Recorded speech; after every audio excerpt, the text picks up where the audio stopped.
शिव जी कहते हैं अगर युद्ध के मैदान में भी अगर एक वीर सैनिक भी हर हर महादेव कहकर टूट पड़ेगा तो ये निश्चित है गंगा कि हर हर महादेव कहने के बाद दुश्मनों के गर्भ में भी अगर बच्चा होगा तो वो भी गिर पड़ेगा। ये हर हर महादेव की वो गर्जना है। जब दुश्मनों के गर्भ का बच्चा भी हर हर महादेव से गिर सकता है तो तुम्हारे भीतर जो पाप काम लोभ आसक्ति वासना तृष्णा जो भरी हुई है वो क्या समाप्त नहीं हो सकती। जो रोग अंदर समाते जा रहा है, किसी का किडनी गड़बड़ हो गया, किसी का लीवर गड़बड़ हो गया, किसी को कैंसर हो गया, किसी का शुगर हो गया, किसी का बीपी हो गया, ये आया कहां से? ये बीपी शुगर कहां था? अब तुम्हारे पास में नाथद्वारा लगा है, जरा जाके तो देखो कि भगवान से पूछो। एक बार भगवान के लिए थोड़ा सा कुछ प्रसाद बना और उसमें शक्कर कम गिर गई तो भगवान ने नी खाई। भगवान कहते मुझे तो चोगना चाहिए 250 ग्राम मावा ने 2 किलो शक्कर। नाथद्वारा वाला मेरा श्री जी बाबा कहे मैं तो चोगना मीठा खाता हूं और तुम मुझे फीका दे रहे हो, मुझे चोगना मीठा चाहिए।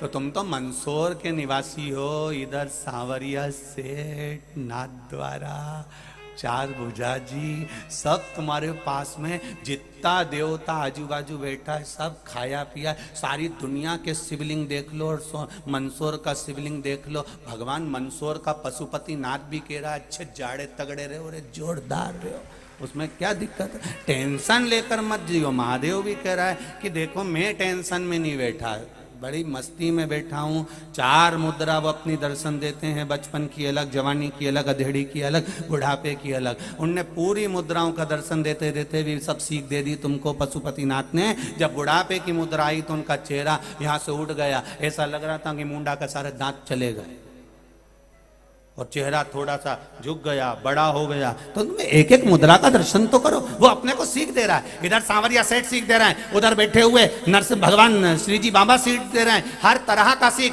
सांवरिया सेठ बाजू में लगा है, बार बार तुमसे कह रहा है अपने आप को सेठ मत समझना रे।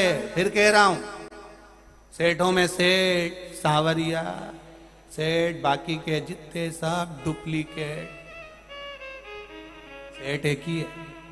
तुम टेंशन में मत लेना हो कि तुम सेठ हो, और अगर तुम सेठ हो तो किसी नानी बाई का 56 करोड़ का मायरा भर के बता दो, किसी द्रौपदी का चीर बड़ा कर बता दो। तुम सेठ हो तो किसी का कुछ भला करके बताओ, अपने बच्चों के लिए, अपने पुत्र के लिए, अपनी बेटी के लिए, अपने परिवार के लिए तो दुनिया करके जाती है। जितने मरे उनने किसने दूसरों के लिए कर दिया, सब अपने परिवार के लिए करा। तुम सांवरिया सेठ जैसे बनना चाहते हो तो तुमने दूसरे के लिए क्या करा?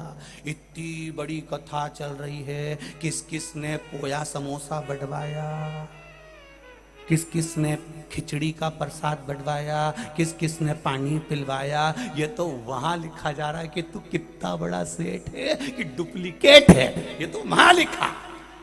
परिवार के लिए तो कोई भी कर कर चले जाएगा, नाते रिश्तों के लिए तो कोई भी करके चले जाएगा, कुटुंब के लिए तो कोई भी कर कर चले जाएगा। तुमने कितना करा वो लिखाता है वहां।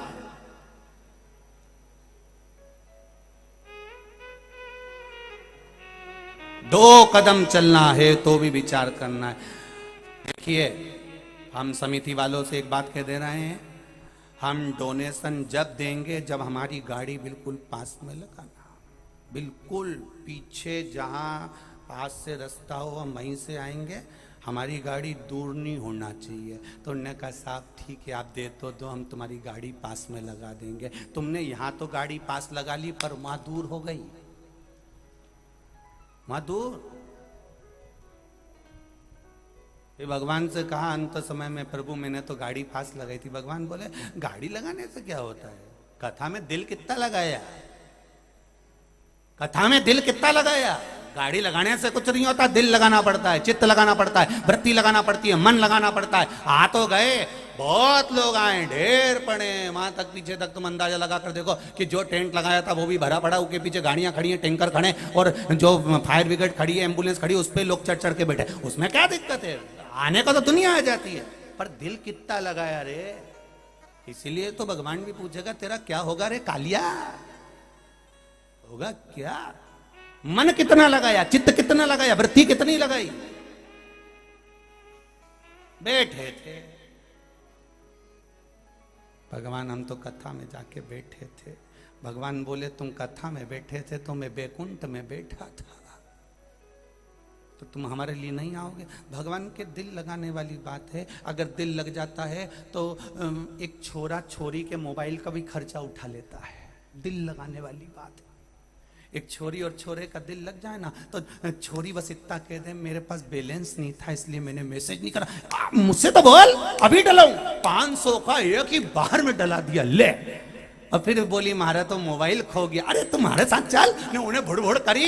खुद के पास में तो 15,000 का उसे दिलाया 30,000 का। जरा सा दिल लगा और तुम्हारा खर्चा पूरा वो छोरा उठाया।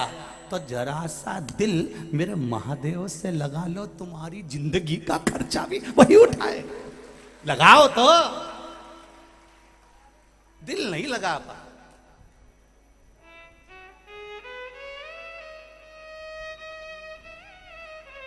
दिल नहीं लगा। बहुत कठिन है इस मन को, इस दिल को, इस चित्त को परमात्मा से लगाना बहुत कठिन है बाबा, बहुत कठिन।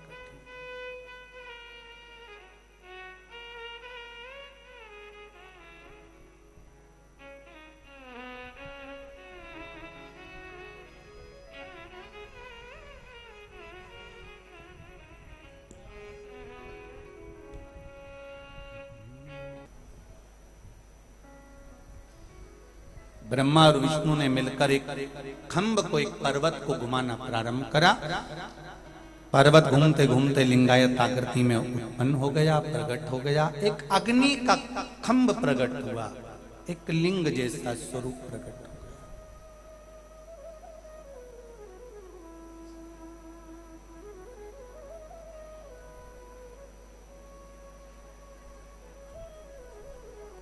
एक लिंगायत आकृति प्रकट हो गई।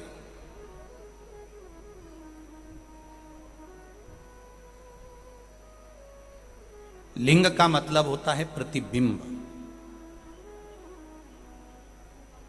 ब्रह्मा, विष्णु, महेश, 33 कोटि देवी देवताओं का एक प्रतिबिंब शंकर के रूप में मौजूद है पृथ्वी पर विराजमान।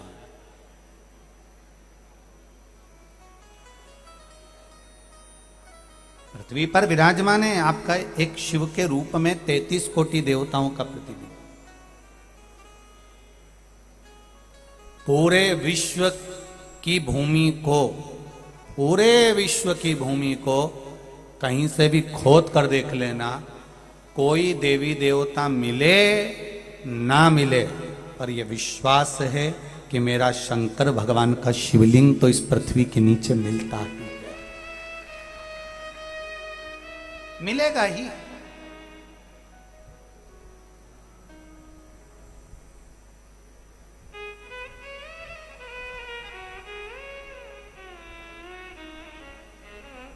भगवान कभी नहीं कहता कि मैं ब्राह्मण को मिलूंगा कि क्षत्रिय को मिलूंगा कि वैश्य को मिलूंगा कि शूद्र को मिलूंगा।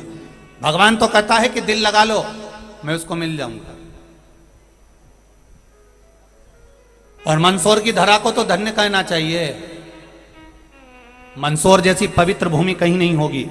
मंदसौर की धरा को तो धन्यवाद, कोटि कोटि पुण्यमय भूमि है। जिस भूमि पर सबसे पहले अगर पशुपति नाथ के शिवलिंग का दर्शन हुआ था तो एक धोबी को हुआ था, ये वो धरा है। कोई साधारण भूमि है क्या?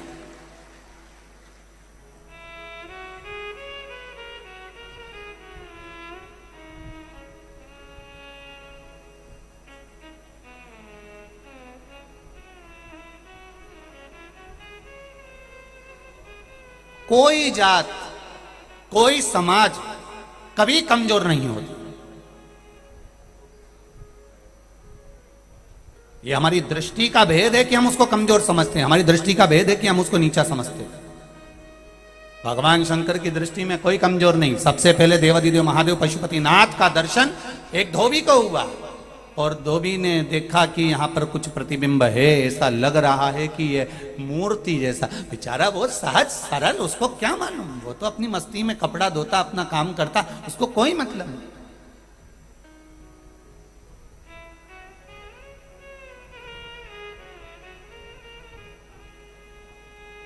पूरी दुनिया में जितने मंदिर पुराने मिलेंगे तो वहां पर आपको सुनने को मिलेगा, यहाँ एक महात्मा जी रहते थे, उनको इनका दर्शन हुआ था, वहाँ एक दादाजी रहते थे, उनको इसका दर्शन हुआ था, वहां पर एक बहुत पहुंचे हुए महाराज रहते थे, उनको इनका दर्शन हुआ था। पर तुम छाती ठोक कर कह सकते हो मंदसौर वालों कि मंदसौर भूमि पर देवाधिदेव महादेव ने सबसे पहला दर्शन एक धोबी को दिया था। भगवान देवाधिदेव महादेव भी चाहते थे कि साथ जात जुड़ जाए मुझसे। भगवान देवाधिदेव महादेव कभी शिव जी के पास, सारे देवताओं के पास और महादेव के पास में अंतर क्या है? महादेव से पूछा, राम जी की शादी हुई, सारे देवता आए, भगवान कृष्ण की शादी हुई, सारे देवता आए, सारे देवों का विवाह हुआ, भगवान विष्णु की शादी हुई, सारे देवता आए, भगवान शंकर की शादी में देवता आए, और शंकर भगवान से रहा नहीं गया। शिव जी ने कहा मैं तुम्हारे साथ जाके शादी नहीं कर सकता, मेरे को तो मेरे अपने वाले दिखेंगे तो आनंद है। आप लोगों जैसा नहीं है मेरा महादेव। आप लोग तो सोचते हो हमारा 4 दोस्त आ गया, हमसे हमारा बिजनेस पार्टनर आ गया, हमारी जिससे अच्छी बन रही वो आ गया, परिवार वाला भले चूल्हा में चले जाए, हमें कोई मतलब नहीं परिवार वालों से। बहन से भी मतलब नहीं, ना भाई से मतलब नहीं, ना कुटुंब से मतलब नहीं, ना रिश्तेदार से मतलब नहीं, सगे भाई से भी मतलब नहीं, जाए चूल्हा में जाए। पर हमारा बिजनेस पार्टनर आ गया ना बस, हमारा व्यापारी आ गया ना बस, उतने में तुम खुश हो गए। जब तुम अपने परिवार के नहीं हो सके तो बिजनेस पार्टनर के कितने हो जाओगे रे? व्यापारियों के कितने हो जाओगे रे? पहले तुम अपने परिवार के तो हो। अपने घर में पत्नी रहती है, माता रहती है, पिता रहते हैं, कुटुंब रहता है, भाई बंधु सखा रहते हैं। नहीं, उन्होंने हमारा 50,000 रुपए खा लिया, उन्होंने हमारा 25,000 रुपए खा लिया। अरे एक बार मन में विचार कर, भाई 50,000 खा गया, 25,000 खा गया, 1 लाख खा गया, 2 लाख खा गया। ये सोच, अगर 50,000, 1 लाख, 2 लाख कहीं व्यापार में लगाया होता और वहां घाटा लग गया होता तो तू उसका प्राण खाता? रोज फोन लगाता कि मेरे पैसे वापिस कर, और लगा के देख, छाती पे चढ़कर बोल दे नहीं दूंगा, जा कर ले जो बन जा। क्या कर लोगे? तेरा चेक लगा दूंगा, लगा दे जा, वो भी नहीं डरे। और सगे भाई ने 50,000 खा लिए तो इतना बड़ा भगोने जैसा मुंह लेके घूम रिया, और वो की घरवाली और उस्ताद, खा के बैठे हो, खा के बैठे हो, खा के बैठे हो। अरे ये सोचो कि दूसरा खाता अपने ने खाया है तो क्या दुख है, खा ले, कितना खाएगा। पर नहीं, दूसरा घर का ही नहीं खाना चाहिए। नहीं, दिक्कत तो यही आड़ी पड़ी है।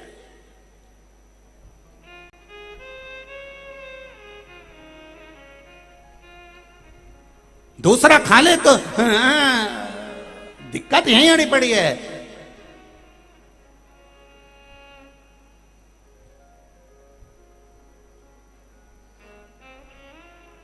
ये नीची जात का है, इसके साथ छोरी का ब्याह नहीं करूंगी। ये ऐसी जात का है, इसके साथ ब्याह नहीं करूंगी। और मालूम पड़े वो दूसरा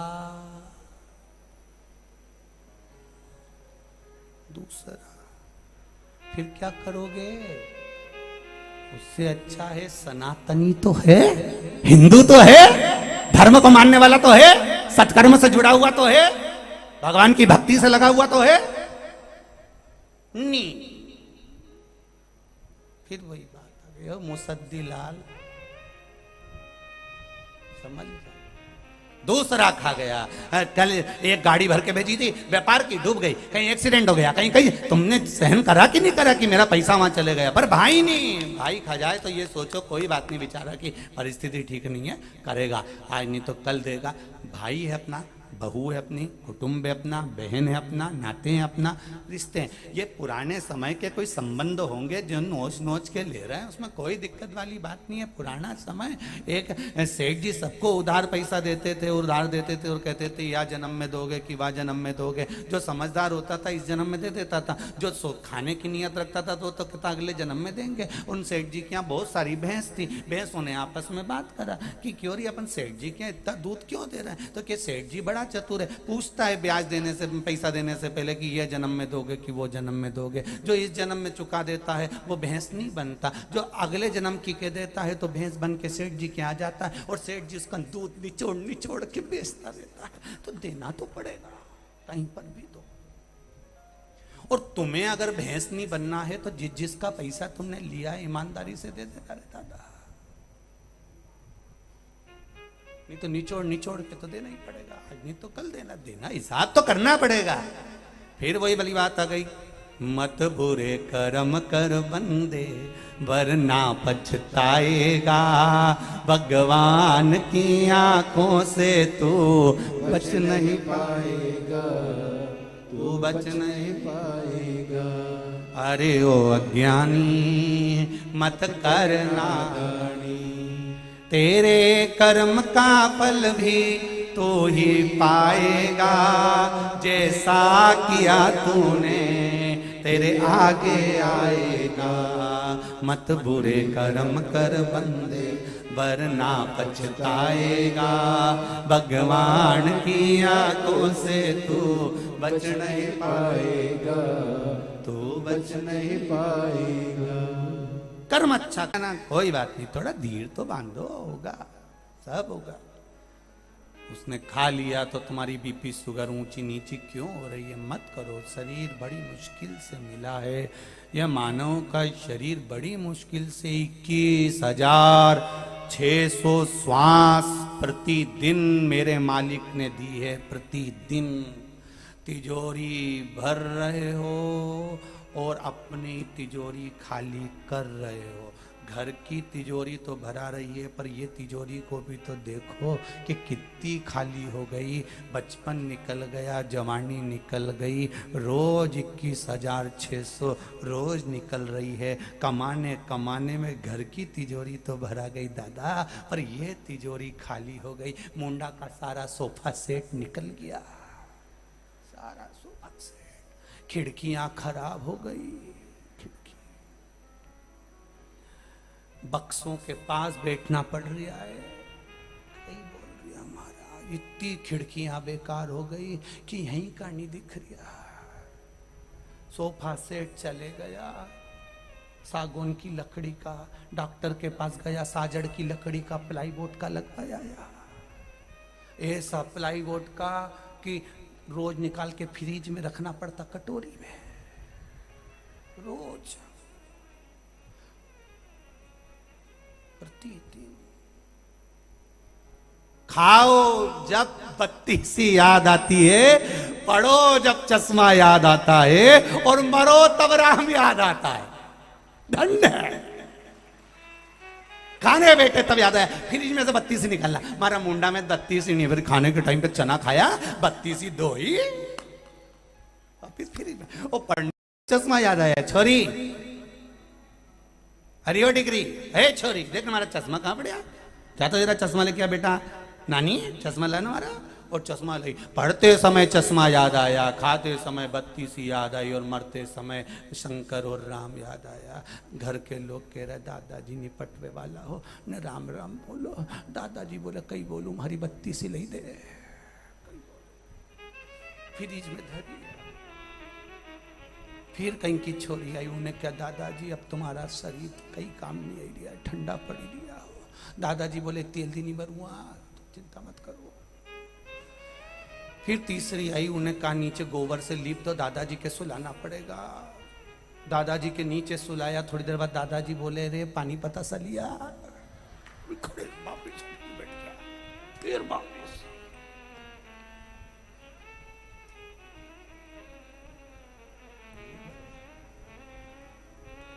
अंत समय प्रभु आना पड़ेगा, वचन दिया तो निभाना पड़ेगा।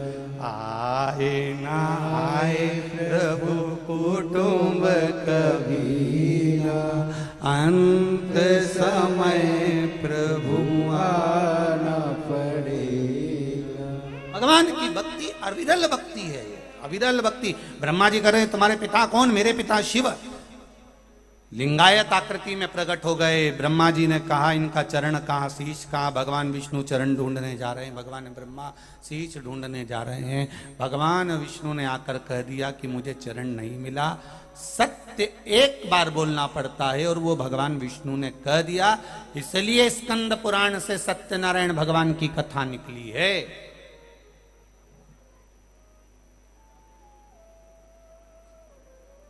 सत्यनारायण भगवान की कथा स्कंद पुराण से निकली है, क्योंकि सत्य बोले थे वो।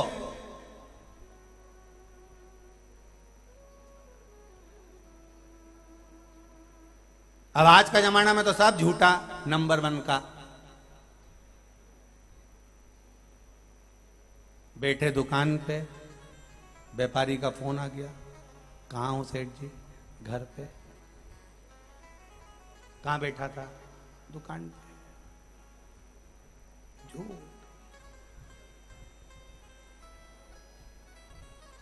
झूठ, कितना संसार में झूठ। एक गुरुजी के पास एक चेला पहुंचा, गुरुजी मुझे तुम्हारा फोटो चाहिए। गुरुजी ने कहा कहीं मतलब मेरा फोटो का कहीं करेगा तो? नहीं गुरुजी तुम्हारा फोटो दे दो, मेरे को जरूरी चाहिए। कहाँ लगाएगा? तो के दुकान में लगाऊंगा। गुरुजी खुश हो गए, मेरा चेला कितना जोरदार, मेरा फोटो दुकान में लगाएगा। फिर गुरुजी ने पूछा दुकान में क्यों लगाना चाहता है? गुरुजी व्यापारी आते हैं, बार बार कसम खाना पड़ती है, तो तुम्हारी खजौआ।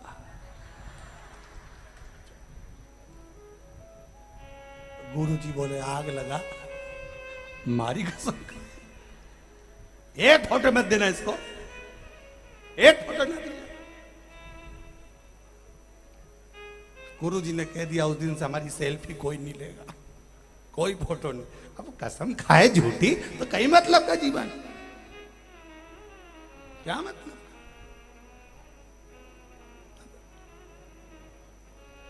कहा भगवान विष्णु ने सत्य कह दिया, और सत्यनारायण व्रत कथा है ही है। पूरी सत्यनारायण जी की कथा पढ़ लो, पंडित जी से पढ़वा लो, उसमें 5 अध्याय मिलेगा। 5 अध्याय में जितनी बार भी पंडित जी बोलेंगे एक ही बात बोलेंगे, ब्राह्मण के मुख से सुनी, लकड़ारे ने सुनी, सत्यनारायण जी की कथा सुनी, फिर उसने सत्यनारायण जी की कथा कराई, फिर उसने सत्यनारायण जी की कथा सुनी, सत्यनारायण जी की कथा कराई। इस 5 अध्याय में सत्यनारायण की कथा थी कौन सी जो इनने कराई थी और उनने बाची थी?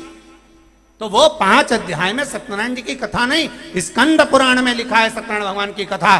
ब्रह्मा जी आकाश मार्ग में गए, भगवान विष्णु नीचे गए, तलातल पताल में जाकर भी भगवान शंकर के चरण नहीं मिले। तब आए, ब्रह्मा जी ने आते से पूछा क्या भगवान आपको चरण मिले? भगवान ने कहा मुझे भगवान के चरण नहीं मिले। बस ये सत्य भगवान विष्णु ने कह दिया था। उस दिन सत्यनारायण भगवान की जय जयकार हो गई। ये सत्यनारायण भगवान की कथा, और जो सत्यनारायण की पोथी में लिखे वो 5 अध्याय इसी का वर्णन करते। तब भगवान शिव ने कहा हे नारायण तुमने सत्य बोला है। 33 कोटि देवताओं ने फूलों की वर्षा करी। कोई केले के खंभ लिया है, कोई कदली लिया है, कोई मेवा लिया है, कोई पंचामृत लिया है। भगवान विष्णु का अभिषेक करने लगे, नारायण नारायण करने लगे, सत्यनारायण करने लगे। तब भगवान विष्णु की पूजन उस दिन से प्रारंभ हो गई। सत्यनारायण भगवान की जय। तब मालूम पड़ा कि ये सत्यनारायण भगवान है, नहीं तो इतना दिन से तो मालूम ही नहीं था। अपन तो पंडित जी बोलता था कि 5 अध्याय में उनने सत्यनारायण की कथा कराई, तो अपने मालूम तो पड़े कि थी कौन सी।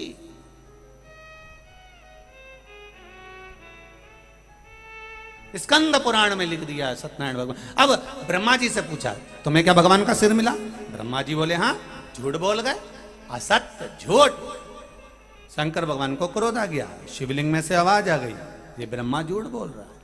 ना मानो तो केतकी के फूल से पूछो। केतकी के फूल ने भी झूठ बोल दिया। शिव जी ने कहा केतकी सुन, मेरे ऊपर बेकार से बेकार फूल चढ़ जाएगा, कांटा भी मैं अपने सिर पर चढ़ा लूंगा, पर तेरे में कितनी भी सुगंध हो, तू कितना भी सुंदर हो केतकी के फूल, तो मुझ पर कभी नहीं चढ़ेगा। अगर भूल से केतकी का फूल शंकर को कोई चढ़ाएगा तो 1000 गौ हत्या के बराबर दोष लग जाएगा। उस दिन से केतकी का फूल शिव जी पे नहीं चढ़ा। केतकी ने कहा गौ माता से पूछ लो।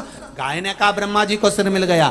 शंकर भगवान ने कहा गौ माता झूठ बोलती है, तेरा शरीर पूरा पूजा जाएगा, पर तेरे मुख से तूने झूठ बोला इसलिए तू अपूज्य मानी जाएगी, तेरा मुख अपूज्य माना जाएगा। सनातन हिंदू धर्म में कन्यादान आगे से होता है, वस्त्र दान आगे से होता है, मुद्रा दान आगे से होता है, अन्न दान आगे से होता है, स्वर्ण दान आगे से होता है। सारी पूजन हिंदू सनातन धर्म की आगे से होती है। केवल गौ माता का दान गाय की पूंछ पकड़ कर किया जाता है पीछे से, क्योंकि इसने मुख से झूठ बोला था। सारे मंदिर की परिक्रमा आगे से होती है, पर गौ माता की परिक्रमा पूंछ से चालू होकर पूंछ पर विराम होती है, क्योंकि इसने झूठ बोला।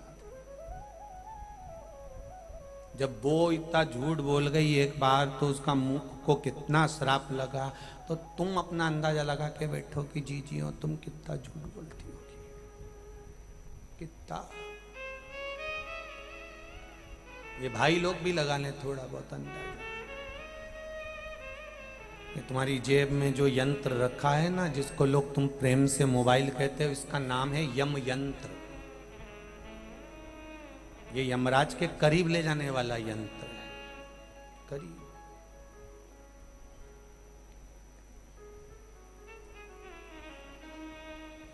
देवताओं को भी टेंशन हो गया था, इतनी कथा भागवत हो रही है तो सबकी सब मर मर के बेकुंठ आ रहे हैं, नरक कैसे जाएंगे ये। तो भगवान ने कहा चिंता मत करो, नीचे पृथ्वी पर एक व्यक्ति की बुद्धि बिगाड़ दी है, उसने एक यंत्र बना लिया है, वो दिन भर उस पर 24 घंटे झूठ बोलेगा। ये कितनी कथा सुन ले, मरने के बाद तो नरक जाएगा, झूठ बोलेगा नहीं जाएगा।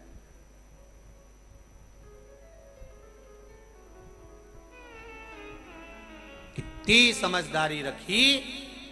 भारत भूमि के सारे जितने दर्जी समाज है जो कपड़ा सिलता है, इनमें समझदारी कितनी आई होगी, जरा विचार करिए।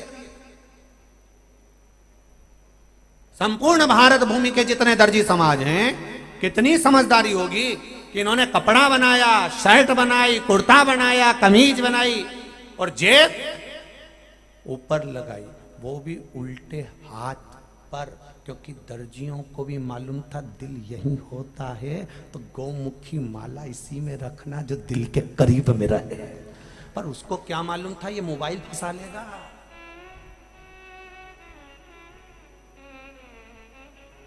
दर्जियों ने जेब तो सही लगाई दिल के पास लेफ्ट में, पर उसको मालूम था, उसने तो इसलिए लगाई कि गौमुखी माला कहीं नहीं रखे, तो इस माला को अपनी जेब में रख लेना तो दिल के पास रहेगी। उसको क्या मालूम था कि मोबाइल को दिल के पास रखेगा ना, माला तो जेब में पटक लेगा, नहीं घर में पटकी रहेगी, गौमुखी में टंगी रहेगी खील पर, खूटी पर। उसको क्या मालूम था।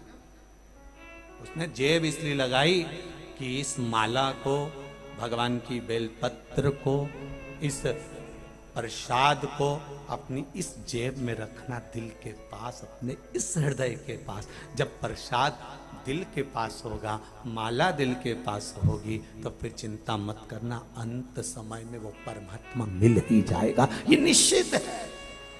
पर क्या पता कौन ने अकल दे दी इनके कि मोबाइल यहाँ रखो। अच्छा, मोबाइल वाले भी कहते हैं मोबाइल यहाँ मत रखो, वाइब्रेट करता है, वाइब्रेट करते अटैक मटैक आ जाए तो मत कहना दादा। इनके डराया भी सही बेचारा मोबाइल वालों ने कि ऊपर क्यों डरे, पर नहीं सुधरे कहीं कहीं का। तो इतना चतुर, इन्हें तो डोरी मोरी बांध के नहीं लटक लिया, ले करे करे तो वाइब्रेट करे। और एक दिन फिर पत्नी से बोला महाराज छाती में दर्द हो ही रहा है। पत्नी ले गई वहां हॉस्पिटल और डॉक्टर ने कहा अब समय आ गया है।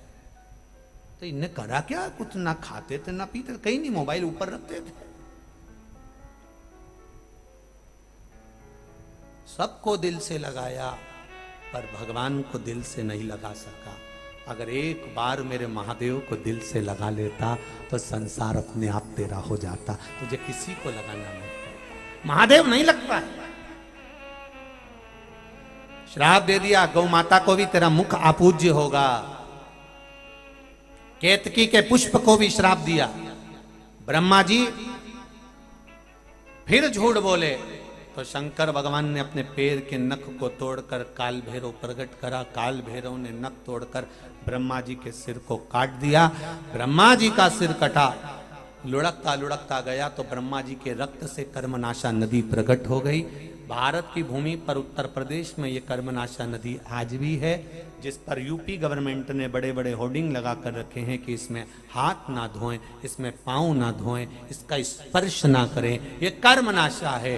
कर्मनाशा नदी ब्रह्मा जी के रक्त से प्रकट हुई है, ये कर्मनाशा है। अगर इसका स्पर्श भी हो जाएगा, इस पानी को अगर शरीर से लग जाएगा तो तुम्हारे 7 पीढ़ी में जो कर्म किया होगा, जो श्रेष्ठ कर्म किया होगा, वो सब नष्ट हो जाएगा। इसलिए बहुत विद्वान जो होते हैं वो कर्मनाशा के जल का छींटा भी नहीं लगने देते। भगवान विष्णु ने कहा ये शीश कटा है ब्रह्मा जी का, इसका क्या करें प्रभु, आप क्षमा कर दो। शंकर तो कर्पूर गौरम करुणावतारम है, शिव तो सहज है, बिल्कुल सरल। सारे देवताओं में केवल एक देव ही है महादेव जो इतने सरल हैं, जिनको वीआईपी चीज कुछ भी नहीं चाहिए। आप देखना अंदाजा लगा के लिए, इनको ना पीताम्बर, ना सोना, ना चांदी, ना हीरा, ना पन्ना, इनके तो एक बेलपत्र ले ही जाओ, चढ़ा दो, वो भी नहीं हो, मंदिर की उठा लो, धो लो, चढ़ा दो, पानी चढ़ा दो, धतूरा चढ़ा दो, ये भी नहीं हो तो 3 बार ताली बजा दो, ये भी नहीं हो तो मुंडा से बम बम बोले बोल दो, ये भी नहीं हो तो जाता जाता शिखर का दर्शन कर लो, ये भी नहीं हो तो जहां शंकर का मंदिर है उसके सामने से निकल कर जाओ और शिव को थोड़ी सी स्माइल करते चले जाओ, तो भी जगत का कल्याण निश्चित है। इतना सरल और क्या चाहिए बताओ।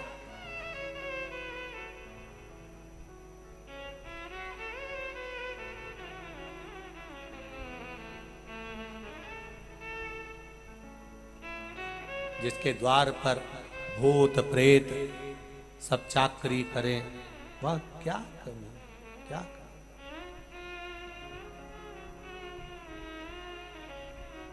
वह क्या कमी होगी? सब कुछ भरा पड़ा है, सब कुछ।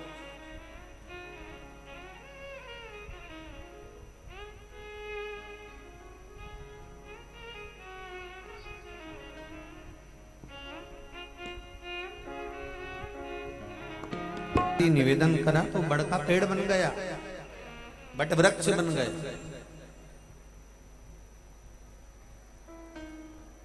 प्रार्थना में वो बल होता है, वो बल। एक बात अपने हृदय चित्त में बिठा कर रखिएगा, प्रार्थना में वो बल होता है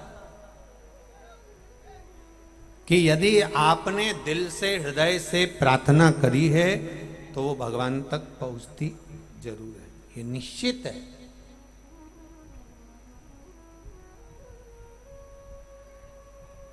अब कितने लोग जिनका नवरात्र में व्रत है, जरा हाथ तो उठाओ रे लीजिए, सबका ही है, धर लो धर लो, आप धर लो, ठीक है।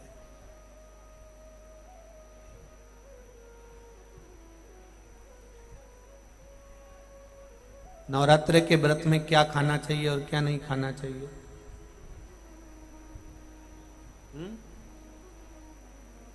क्या खाना चाहिए ये तो नहीं मालूम, पर प्राण नहीं खाना चाहिए, इतना तो हम कह सकते हैं। तो रोज रोज किसी के प्राण ना खाओ, जरा बाजार से सामान लिया ना, केले लिया ना, मेरा व्रत है। आधा किलो मूंगफली का दाना ला के रख दो, व्रत है। आओ तो पपीता लिया ना आधा किलो। अब ये तुम इतना प्राण खजाओ और ऊपर से क्यों देवी जी मोरे पर कृपा करे, देवी जी के तू ये भेरू पे तो कृपा कर, तुम्हें तेरे पे कृपा करूं, उसमें कौन सी बड़ी बात।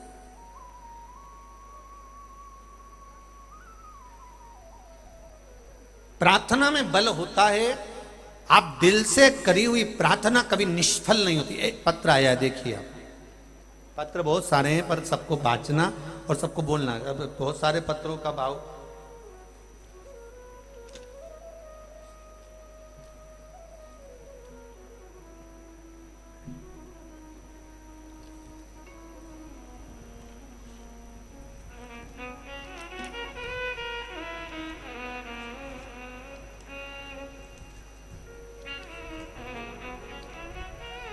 संगीता पाटीदार भवानी मंडी राजस्थान से आई हैं, कहीं बैठी हो तो हाथ हिलाइएगा।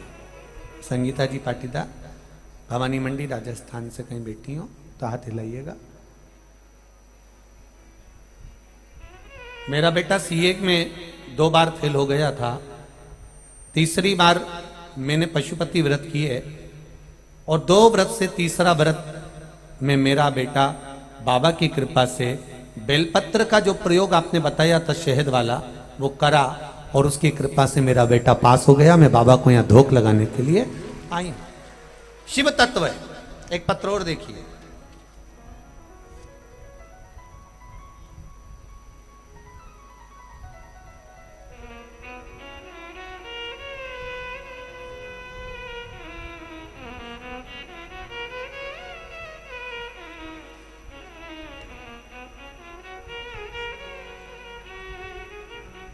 काजल गोस्वामी निवासी कुकड़ेश्वर जिला नीमच श्री सहस्त्रेश्वर मुकेश्वर महादेव की पावन नगरी से आई हूं। कहीं बैठी हो तो हाथ हिलाइएगा। श्री शिवाय नमस्तुभ्यं। भोलेनाथ की कृपा क्या होती है गुरुदेव, मैं क्या वर्णन करूं। एक लोटे जल का महत्व क्या है ये बाबा देवादिदेव महादेव ही जानते हैं और उनके भक्त जानते हैं। मेरी मौसी लक्ष्मीबाई कुकड़ेश्वर के कान में बहुत बड़ी गठान हो गई थी। सभी डॉक्टरों को दिखा लिया था, ऑपरेशन का कह रहे थे और गठान जांच के लिए जाना थी। गुरुदेव बाबा की कृपा से किसी ने कहा कि ऑपरेशन करने से पहले एक बार शंकर भगवान पर जल चढ़ाएं और एक लोटा जल चढ़ाकर बेलपत्री लाकर उनको खिलाना प्रारंभ करें। शिव जी पर विश्वास करा, एक लोटा जल चढ़ाते बेलपत्र लाकर खिलाना चालू करा। मात्र 15 दिन में 15 दिन होने के बाद जांच कराई गई और बाबा की कृपा ऐसी हुई कि 15 दिन के अंदर गठान गल चुकी थी, गठान नहीं थी और जांच में आ गया कि गठान नहीं। ये शिव है। ओ घड़ी एक पत्र और देखिए, बड़ा बड़े पत्र बहुत सुंदर सुंदर है साहब।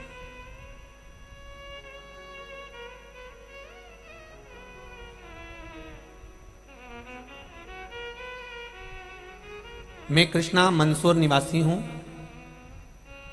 कृष्णा मंदसौर से कहीं बैठी हो तो हाथ हिलाइएगा। आपका ये वाला पत्र है। मैं 3 बार पशुपति व्रत कर चुकी हूं। हर व्रत में जो बाबा से मांगा वो बाबा ने दिया। बाबा ने कोई कमी नहीं छोड़ी गुरुदेव। मैंने जो जो मांगा देवादिदेव महादेव ने दिया। थोड़ा समय जरूर लगा पर मेरे बाबा ने मेरी झोली खुशियों से भर दी। मेरी बेटी जो कि कई सालों से सरकारी नौकरी के लिए एग्जाम दे रही थी, उसका नहीं हो रहा था। बहुत प्रयास करा, हर एग्जाम में पीछे रह जाती, सिलेक्शन नहीं होता।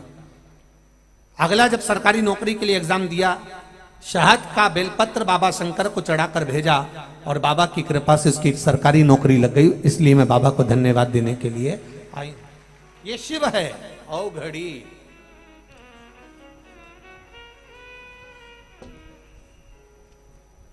तेरी कृपा बिना न हिले एक भी अणु लेते हैं श्वास तेरी कृपा से तनो तनो।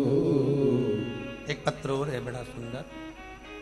सेजल पवार केसरबाई पवार मंदसौर मध्य प्रदेश से हैं। कहीं बैठी हो तो हाथ हिलाइएगा जहां कहीं बैठी हो। गुरुदेव भोलेनाथ की महिमा का क्या वर्णन करूं। मैं मंदसौर में रहती हूं। मेरी तबीयत खराब हुई, बड़े पिताजी की तबीयत का गड़बड़ हुआ और मंदसौर से अहमदाबाद ले गए। रास्ते में उनके हालत गंभीर हो गई और डॉक्टर ने जब ले जाकर कहा तो उन्होंने कहा इनको लाने से कोई फायदा नहीं था, अब इनमें कुछ भी नहीं है। हालत खराब हो गई। डॉक्टर ने साफ मना कर दिया कि अब ये नहीं है। शिवजी पर विश्वास था, भगवान शंकर पर विश्वास था। आपकी कथा में 1 लोटे जल का महत्व सुना था। इसलिए गुरुदेव उसी समय 9:15 रात्रि के समय पर 1 लोटा जल शिवजी के मंदिर में जाकर चढ़ाया। वो पानी लेकर आए और मेरे बड़े पापा के मुख में रुमाल, क्योंकि पात्र नहीं था, मंदिर का ही जल लेकर चढ़ाया था, रुमाल गीला कर कर लाए थे। उस रुमाल को उनके मुंह में निचोड़ा। शिवजी की कृपा से डॉक्टर ने कह दिया था कुछ नहीं है। वो वापिस उनको श्वास वापिस आ गई और वो जीवित हुए। ये शिव कृपा, ये शंकर कृपा। तेरी कृपा बिना न हिले एक भी अणु लेते हैं श्वास तेरी कृपा से तनो तनो। आपका विश्वास कितना है भगवान पर? आपका भरोसा कितना है भगवान पर? और जितना विश्वास दृढ़ होगा, मेरा देव अधिदेव महादेव आपके सामने हर पल खड़ा मिलेगा, ये निश्चित है। आपका विश्वास दृढ़ होना चाहिए, भरोसा प्रबल होना चाहिए।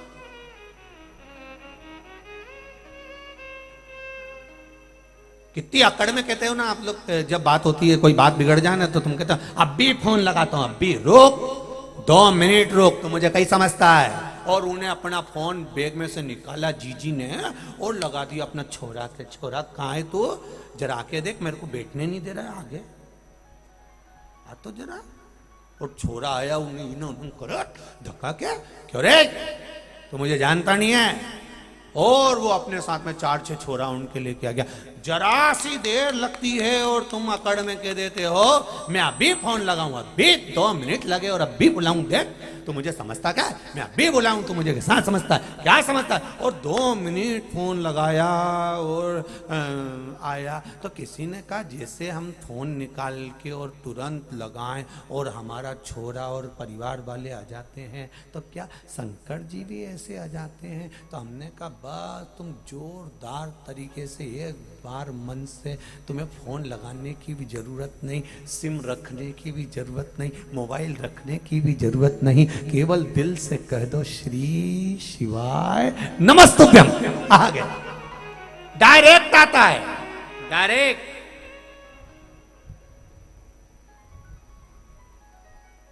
बस कहना पड़ेगा दिल से, हृदय से, चित्त से, मन से, भाव से कहना पड़ेगा। और कहोगे तो वो आएगा जरूर, ये निश्चित है, पहुंचेगा जरूर।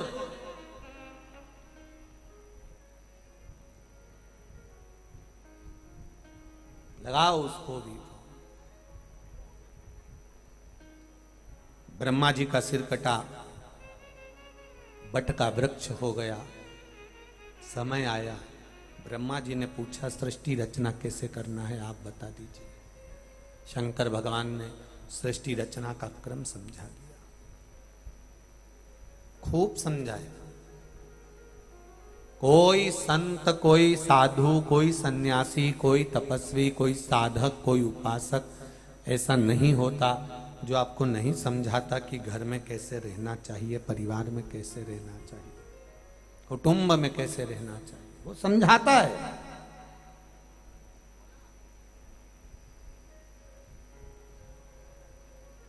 जितने लोग कथा सुनने आए हैं, आस्था चैनल पर जितने लोग सुन रहे हैं, फेसबुक यूट्यूब पर जितने लोग सुन रहे हैं, और इस कॉलेज ग्राउंड में जितने लोग कथा सुन रहे हैं, मंदसौर की पावन धरा पर एक ध्यान लगा कर रखना अपनी जिंदगी में कि शिव महापुराण की कथा में नहीं गए हो। एक कार्ड बनता है, जिस कार्ड को अपने पास रखो तो किसी किसी के पास वो कार्ड रहता है कि रेल का पैसा भी नहीं लगता, बस का पैसा भी नहीं लगता, फ्री में सफ़र हो जाता है। खाने का सामान भी कार्ड दिखा दो तो आ जाता, ये कार्ड से सब काम हो जाता है। ना टिकट का पैसा लगे, रेलवे वाला पूछे टिकट कहाँ है कि कार्ड देख ले, बस वाला पूछे क्यों बैठ गए, टिकट कहाँ है कि कार्ड देख ले।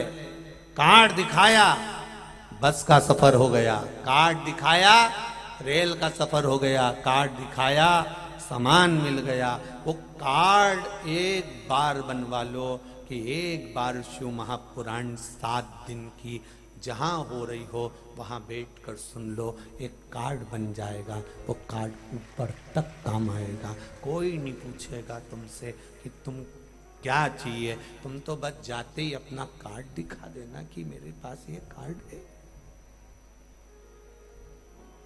पूछेगा वो, पूछेगा, ऐसा नहीं कि नहीं पूछेगा, पूछेगा ये कमला ये कहाँ गई तू, तो कमला कहेगी मैंने मंदसौर में कथा सुनी थी और माँ मैंने एक कार्ड बनवाया था।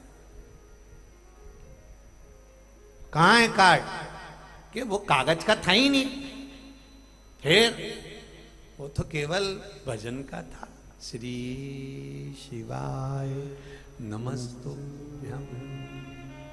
इस कार्ड का नंबर ही है ये, बस जहां तुमने बताया तो चित्रगुप्त महाराज और धर्मराज यमराज भी कह देंगे, इसको रोकना नहीं।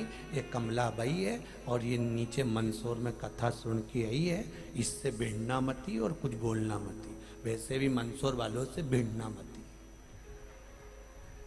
कमला बाई है, ठीक है जाने दो ऊपर, से मत भिड़ना। यहाँ शंकर भगवान पशुपतिनाथ स्वयं जब एक धोबी को दर्शन दे सकते हैं तो ये मंदसौर की धरा हल्की पुल्की नहीं है, यहाँ सब शिवमय है, सब शंकर है। यहाँ पशुपतिनाथ अगर एक मंदसौर के एक धोबी को भी दर्शन दे सकते हैं तो ये साधारण धरा नहीं है, कंकर शंकर की भूमि है, यह कोई सहज नहीं है।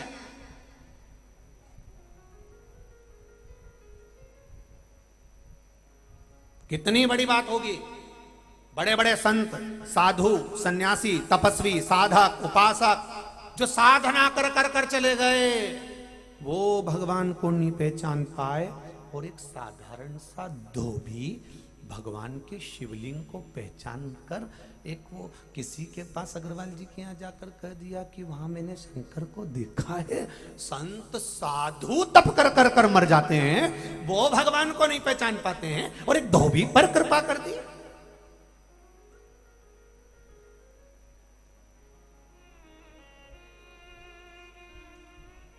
और जाति का लेवल लगाकर हमने नीचा ऊंचा कर दिया, ये धोबी है, ये है, ये वो है। नहीं, जब मेरे शंकर के यहाँ भेद नहीं, शंकर भगवान ने कहा ये भले धोबी हो पर शिव का दर्शन इसको प्रथम हुआ है। जहां संत साधु सन्यासी तपस्वी साधक उपासक सब हल्के रह गए, वहां धोबी के सामने प्रकट हो।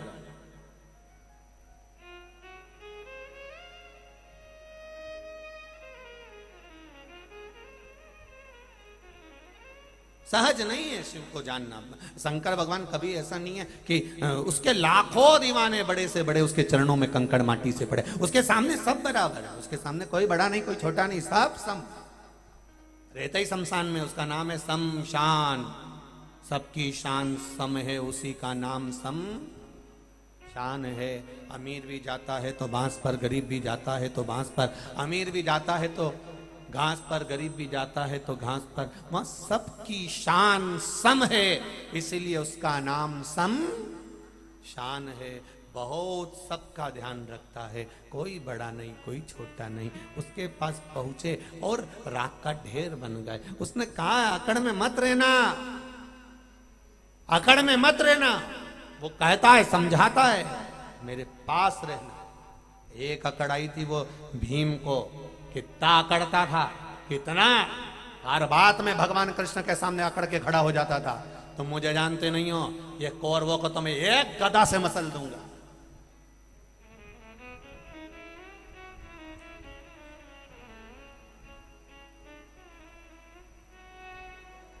अकड़ में नहीं देना,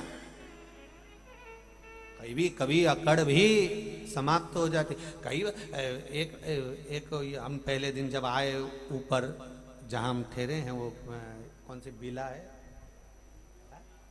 हर्ष बिला में जहाँ ठहरे हैं, तो वहाँ एक व्यक्ति ने कहा गुरुजी इतना बड़ा टेंट लगाया, इतना बड़ा डूम लगाया कि आखिरी के 7 दिन तक बढ़ ही नहीं सकता।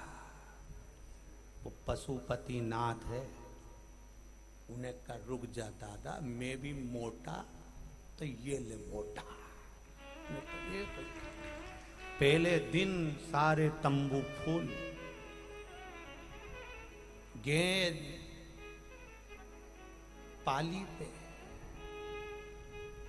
अब इनने सोचा कल और बढ़ाया, तो बेचारों ने चारों तरफ बढ़ाया। ऐसा नहीं, सेवा भारती वालों ने इनंग भी बढ़ाया, उनंग भी बढ़ाया, उधर भी बढ़ाया। अब ये सोच में पड़े अपन जाएंगे किधर रे, अब किधर बढ़ाना है। भीम को अकड़ थी, भीम को अहंकार था। भीम ने कहा एक गदा के बल पर मैं सबको मसल दूंगा। भगवान भी भगवान थे, भगवान कृष्ण ने कहा हे भीम सुनो, तुम लंका चले जाओ। भीम ने कहा लंका और मैं काहे के लिए, लंका में जाना और मेरी एक पहचान वाली रहती है, उसको लेकर आ जाना। पे तुम्हारी पहचान वाली है, कृष्ण की पहचान वाली हो लंका में? हाँ। तो भीम ने कहा मां तो राम जी की पहचान वाली होना चाहिए। मन कृष्ण की पहचान वाली कहां से आ गई? कहां त्रेता कहां द्वापर? भगवान कृष्ण बोले नहीं नहीं माँ मेरी पहचान वाली रहती है, तुम लंका जाओ, वहां पर विभीषण के वंशज मिलेंगे, विभीषण के छोरा छोरी मिलेंगे, और वहां पर एक मंदोदरी मिलेगी, तुम मंदोदरी को लेकर यहाँ जाना, बस इतना सा कर सकते हो क्या? भीम ने कहा ये मंदोदरी कौन? वो रावण की धर्मपत्नी? हाँ, बस उसको लेकर आ जाओ, और कुछ।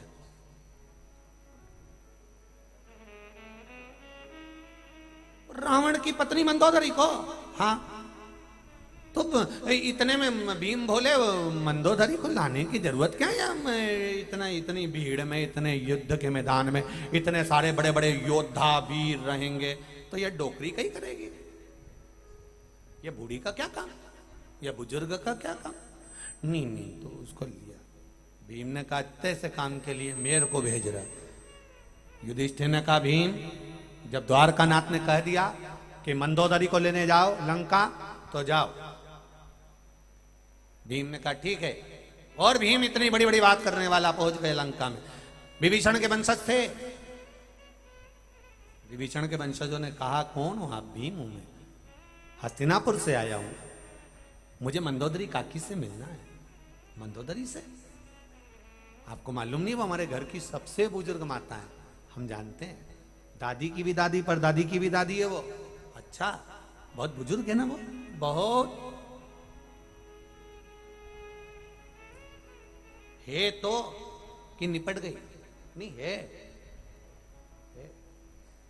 भीम ने कहा कहां है? तो कहा एक कमरे में बंद रहती है वो, आती नहीं बाहर। अच्छा, मेरे को ले चलोगे क्या? चलो। भीम को ले गए मंदोदरी काकी के कक्ष में, प्रणाम करा भीम ने मंदोदरी को। मंदोदरी काकी, भीम आया। मंदोदरी ने दिए का प्रकाश लिया, उजाले में देखा, कौन हो तुम बाबू? कौन हो? मैं भीम। कौरव और पांडवों का युद्ध हो रहा है, बड़े बड़े शूरवीर राजाओं का युद्ध हो रहा है, और तुम्हें युद्ध देखने के लिए द्वारकानाथ ने बुलाया। मंदोदरी ने कहा द्वारिका नाथ? हाँ, वही द्वारकानाथ। हाँ, जो देवकी के गर्भ से जन्मे हैं? हाँ। यशोदा की गोद में खेले हैं? हाँ, उन्हीं ने तो आपको युद्ध देखने बुलाया है। मंदोदरी ने पूछा युद्ध किसका है?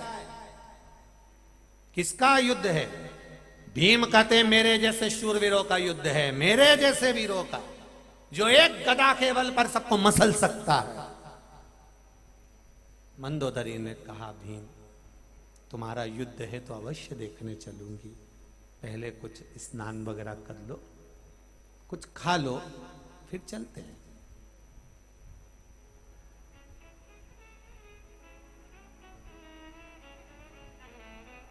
पूरी लंका में विभीषण को ज्ञान देने वाली, रावण को ज्ञान देने वाली, मेघनाथ को ज्ञान देने वाली, अक्षय को ज्ञान देने वाली,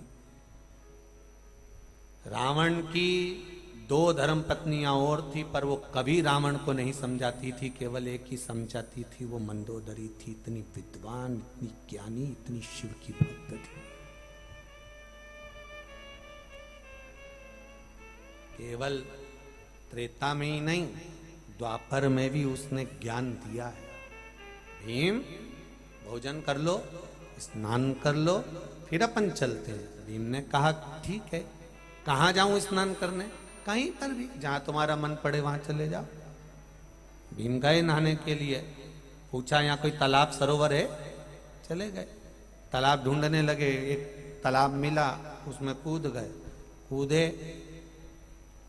समुद्र में भीम कूदते थे स्नान करने के लिए। समुद्र की थाह को 1 सेकंड में छूकर वापिस आ जाते थे। एक तालाब में भीम कूदे, निकलने में 3 दिन निकले। 3 दिन लगे भीम को उस तालाब में से निकलने।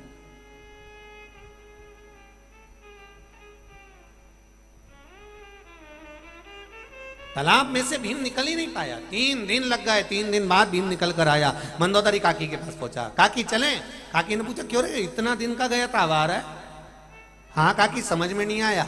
समुद्र में कूदता था तो था छूकर 1 सेकंड में आ जाता था, पर ना जाने कौन सा ऐसा तालाब लंका में है जिसमें कूदा तो कूद कर 3 दिन में निकल कर आया। मंदोदरी ने पूछा तू नहाने गया कहाँ था? भीम कहता है मंदोदरी काकी, जो लंका के पीछे तालाब है ना, उसमें नहाने गया था।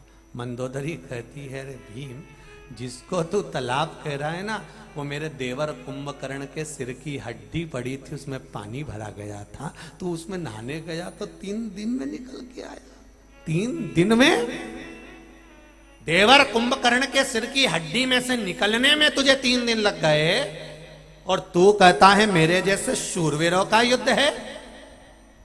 विचार कर रहे भीम, जिसका देवर के सिर की हड्डी इतनी गहरी थी, जिसमें से निकलने में तुझे 3 दिन लग गए, तो तू काय का वीर? भीम की आंख से आंसू झड़ गए।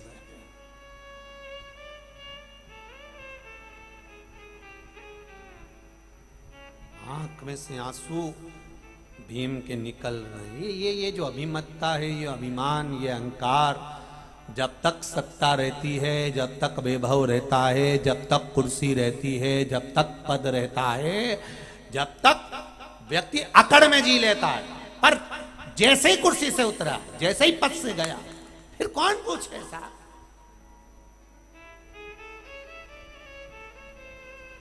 फिर तो लोग चिल्लाए जम जम के, बस जगह जगह दीवार पे लिख दें चलो दिल्ली चलो, चलो दिल्ली चलो, चलो दिल्ली चलो, चलो दिल्ली चलो। और हम 1 महीने से प्रचार करा दिल्ली चलो, दिल्ली चलो। पहुंचे तो डंडा मिले 4-6, खूब मारा, वापिस आ गए। लोगों ने पूछा कहाँ गए थे? दिल्ली गए थे। काय को गए थे? दूसरी जगह जाओ तो पराठा खाओ, मैं डंडा खा। कौन ने किया? कौन कहे? चले गड्ढे खड्डे। भीम रो रहा है, आंख से आंसू निकल रहे हैं। अहंकार जब टूटता है तब रोना, अभी नहीं। अभिमान जब टूटता है तब रोना आता है। कितनी अकड़ से कहते थे मेरी मां पहचान, मेरी मां पहचान, मेरी मां पहचान। और जब कोरोना बीमारी आई तब किसी की पहचान काम नहीं आई। फिर वही बचा जिसको महादेव ने रचा। बाकी के तो जवान से जवान 2 मिनट में निपटते चले, देरी नहीं लगी। कई लोग तो कह रहे थे हमारे मोहल्ले में तो एक अम्मा ऐसी रहे, उसकी सांस चले, इसको जरूर कोरोना होगा। और डोकरी आज तक जिंदा, कथा में बैठी कथा सुन रही, और उनके पास में अच्छा नवयुवक छोरा रहे, 40 साल का, घर परिवार सब संभाल रहा। मालूम पड़े कोरोना हुआ, निपटी पड़ा। कारण क्या था? उसने मोहल्ले वालों से पहचान बनाई थी और डोकरी ने महादेव से पहचान बनाई थी। संसार के लोगों की पहचान डरी रह गई, और महादेव से जो पहचान थी, सारी समस्या का हल। जम के जरा जम के बोलो, 1 लोटा जल, वो जो पहचान बनी थी वो बच गई, अकड़ रह गई सारी। मेरे पास बैग भर के पैसा है, हॉस्पिटल में पलंग बुक कर दो भैया, वेंटिलेटर लगा दीजिए भैया, ऑक्सीजन दे दीजिए, मैं पैसा देने को तैयार हूं, मेरे पास बहुत पैसा है, टैक्सी भरी है, गाड़ी भरी है, मेरी तिजोरी भरी है, तुम सब लगा लो, पर इसको जिंदा कर दो, इसको रख लो। नहीं हो सकता।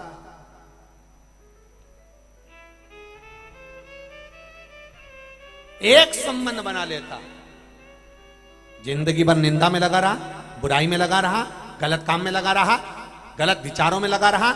जब मौका मिला, जब अच्छा काम धर्म का समाज में हो, परिवार में हो, कुटुंब में हो, राष्ट्र में हो, तो बन सके, तो शिव महापुराण की कथा कहती है हाथ आगे बढ़ाने का प्रयास करो, पर पांव बढ़ाने का नहीं। जिंदगी भर निंदा बुराई में लगा रहा, और अंत ये हुआ कि निपटी पड़ा। तब कौन आया? तो यहाँ शिव तत्व को जानो। कुछ नहीं रखा संसार में, गाड़ी बंगला सबके पास है, सब पेट भर के भोजन कर रहे हैं। ये जितने बैठे हैं, चाहे तुम सोफा पे बैठ जाओ, चाहे कुर्सी पर बैठ जाओ, चाहे जमीन पर बैठ जाओ, चाहे खड़े रहो, चाहे बैठ जाओ, सबका अंदाजा लगा कर रखना, सब अपने घर में सुखी हैं, सब अपने घर के राजा हैं। सब 2 रोटी प्रेम से खा रहे हैं। एक स्वीपर है, वो भी 2 रोटी प्रेम से खा रहा है। एक सेठ है, वो भी 2 रोटी खा रहा है। तुम भले रूखी खाओगे बीपी के कारण, भले शक्कर नहीं खाओगे शुगर के कारण, और गरीब से गरीब व्यक्ति चैन की 2 रोटी बहुत प्रेम से खा लिया, अलमस्त होकर वो घर में आराम से जिंदगी जी रहा है। बासी भी खाए तो आनंद से, आनंद से खा रहा, उसे कोई टेंशन नहीं है, अलमस्त जिंदगी जी रहा। जितने हॉस्पिटल में काम करते हैं, जितने स्वीपर लगे रहते हैं हॉस्पिटल में, पोछा लगा रहे हैं, झाड़ू लगा रहे हैं, बर्तन मांज रहे हैं, हॉस्पिटल में तुम्हारे को देखने के लिए आ रहे हैं। एक बार उन सारे स्वीपरों को जो नगर पालिका में काम कर रहे हैं, जितने स्वीपर काम करते हैं, झाड़ू लगाते, पोछा लगाते, उन स्वीपरों को जो अनेक जगह पर लगे होकर काम में तल्लीन रहते हैं, सेवा में तल्लीन रहते हैं, एक बार उनका दिल से स्वागत करना कि तुमने कोरोना महामारी में, हम तो घर के अंदर दुबक के बैठे थे और तुम सेवा में लगे हुए थे। कहां थे? सेवा के अंदर। तुम्हारे घर के लोगों को फोन लगाया, दादाजी मर गया, जाओ क्या अंतिम संस्कार तुम ही कर दो, पन्नी में पैक करके भेजा, तुम दूर खड़े होके आग लगाने का दर्शन कर रहे थे मोबाइल पर, और वो उस बॉडी को भी उठा कर ले गए, आग भी लगाया, खड़े भी थे, बेटों का फर्ज भी अदा कर दिया, अदा करा।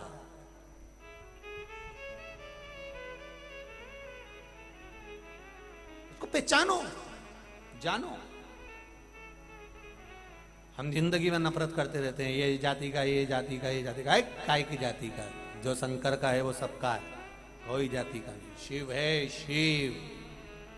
अंत समय में तुम्हारी नाम शोहरत क्या है वो मतलब नहीं, माँ तो बॉडी कहलाएगी, अंतिम संस्कार में यही कहलाएगा कि ये मरी गया, लाश है, बॉडी है, उसमें नाम नहीं रहेगा, बस निपट गए। भीम का अहंकार गया, आंखों से आंसू गिर रहा था। मंदोदरी हाथ जोड़कर कहती है, भीम, मैंने राम जी के सम्मुख में जब रावण मरा तब खूब रोई, तो मेरे राम ने कहा था, क्यों रोती है मंदोदरी, क्यों रो? तेरा पति मर गया इसलिए रो रही है, तेरा पुत्र मर गया इसलिए रो रही है। मंदोदरी कहती है, पति और पुत्र ये तो सब संबंध संसार के हैं, मरना तो सबको है, मैं इनके लिए नहीं रो रही। तो क्यों रो रही है? रोने का कारण केवल एक है, मेरे दरवाजे पर राम आया और मैं उसको पहचान नहीं सकी, उसको प्रणाम नहीं कर सकी, उसके पास नहीं जा सकी। लोग अकड़ में भगवान के पास नहीं जा पाते।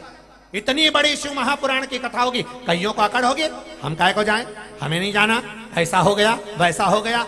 अकड़ परमात्मा से दूर कर देती है। मेरी अकड़ थी, मैं नहीं जा पाई, मेरे राम का दर्शन नहीं कर पाई। तब मैंने राम जी से कहा था, मरने से पहले एक बार दर्शन जरूर करा देना। भगवान ने कहा था, मेरा अगला कृष्ण अवतार होगा, मंदोदरी मैं तुझे बुलाऊंगा, तू आना जरूर, मैं तुझे युद्ध का दर्शन कराऊंगा।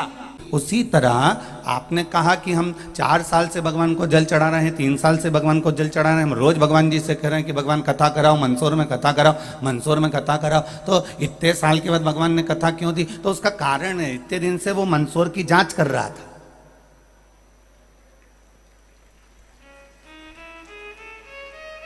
इतने दिन से वो मंदसौर की जांच कर रहा था, और जांच करने के बाद फिर उसने सोचा कि अब दवाई देना जरूरी है। तब उसने फिर दवाई दी और फिर उसने ये कथा दी, और उसकी कृपा बिना नहीं हो सकता, इसलिए उसने करुणा कर कर मंदसौर वालों को दी है। ये मंदसौर वालों का भाग्य है, ये सौभाग्य है। वो करे जांच।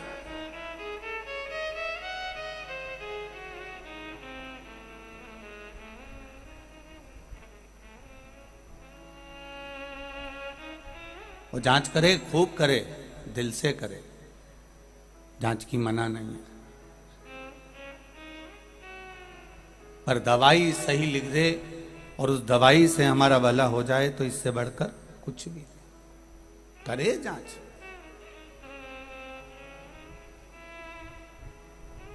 हम जाएं परमात्मा के मंदिर पर, हम जाएं एक लोटा जल चढ़ाने के लिए, हम जाएं भगवान के द्वार पर उसके द्वार जाने पर हमें किसी के द्वार जाने की जरूरत नहीं पड़े तो समझ लो कि हम देवाधिदेव महादेव के द्वार गए हैं, कि अब हमें कहीं नहीं जाना पड़ेगा, अब हमें किसी के द्वार नहीं जाना पड़ेगा।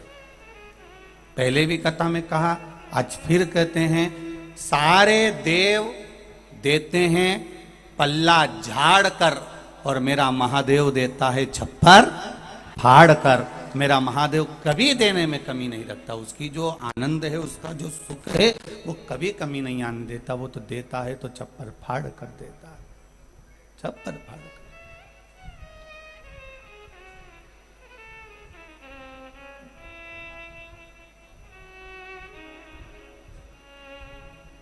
आप दिल से उसका भजन करो,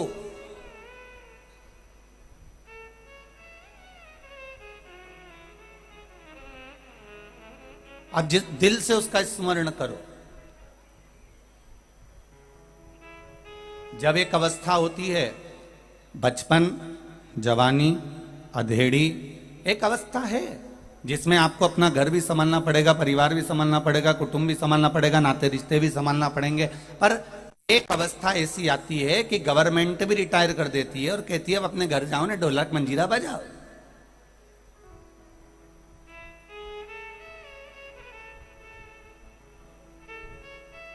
एक अवस्था जिसमें आपको भेज दिया जाता है कि आप अपना भजन में लग जाओ, अपने स्मरण में लग जाओ, भक्ति में लग जाओ, आप भगवत नाम में लग जाओ। अब आप भटको मटको नहीं, हो गया समय अब भटकने का, बहुत निकल गया। और समझदारी इसको ही कहते हैं रे भाई। जितने लोग कथा सुनने बैठे हैं और जितने लोग आस्था चैनल पर सुन रहे हो, जितने फेसबुक यूट्यूब पर सुन रहे हो और जितने इस मंदसौर के कॉलेज ग्राउंड में बैठकर कथा सुन रहे हो, जरा ध्यान से सुनना।